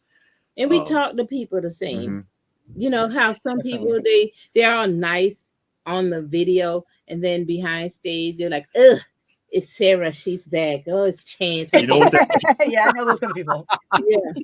You know what that makes me think of? Oh yeah. Well, what is the name of that one movie? Steven Seagal, and it was Michael Caine. Michael Caine was in a Steven Seagal film, Chance, and he worked for a company called Aegis One, the oil company. Right. He's in the commercial with the deer, and he was like, "We here at Aegis One, we really care about the environment." And he's like touching the animal, and then when they go, "All right, cut, that was good. Get this filthy animal away from me." God, where's my?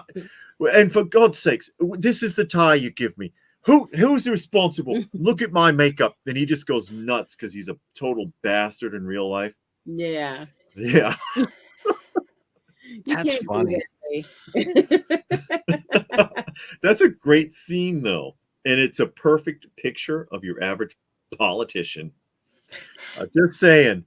That's what I always say. I vote for the best lie. My favorite lie.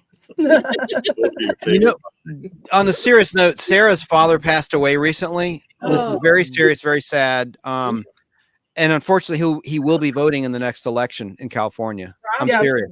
For the Democratic Party. Just so you guys know, because now that he's dead, he's lost his mind. I see. I talked to his ashes about it, but they didn't respond, so I don't know. The government, yo. They even sent jury duty for him. I'm like, well, he won't be going. How did they not know? It's so sad that your dad passed away, but how did they not know that he's no longer with us? I mean, what the hell? They don't update that. There's a lawsuit going on now in the Georgia state ballots to clear those. Yeah. But then the last election, they had animals voting. When that was in Illinois. Whoa. We were in Illinois. There was that was in the news that because when you go to a veterinarian, right? they register your pet. Like, let's say you have a dog named Fluffy. Okay, it will be Fluffy and your last name on the register, right? So it would be Fluffy Bartels, right? And that's what it'll say on the register. Well, they bought those names, and they put those names on the ballot from the veterinary clinics in Illinois. That was when we were still living there, and they were like, well, they had to go and find those people and clear those out, or find those entities and clear them out because they weren't real people. Mm-hmm. But I bet you they voted. They voted. And when you when a person passed away, you know, they issue you the death certificate. You're supposed to call Social Security and all of that, and all of those records are supposed to be updated. But that one lady that does it is on vacation. What a coincidence! Updated for that because they always want to blame one person. Oh, well, Martha is on vacation, and you know she got 30 days because she's been here for 30 years. That's so she up to a 30-day vacation. That one scapegoat. So nobody did Martha's job. The designated scapegoat. Yeah. Like Fauci. Yeah. You know? But that happened in Massachusetts. I know it's a little off topic, but it's a lot off topic. Yeah, I know. They had some 28,000 drug cases that were under investigation. This is about 2 years ago, that because the lab had inappropriately labeled the information. So when it went to court, you thought you had a positive and it was negative. As some 28,000 people were convicted because of that error. And when they investigated it, they narrowed it down to a single lab technician. Yeah, one guy. And by the way, refused to retry any of the cases. Oh dear. That's government for you. Yeah. Hey Sarah, look at their cool museum in the background. Isn't that nice? Yeah, I mean, those are all in the box. Looks like mint condition. Kenner, Star Wars, Darth Vader. I mean, my gosh. Look at that. Shogun Warriors. Yeah, that's just awesome. What's that down here, Chance? I see an eagle. Mattel Space 1999.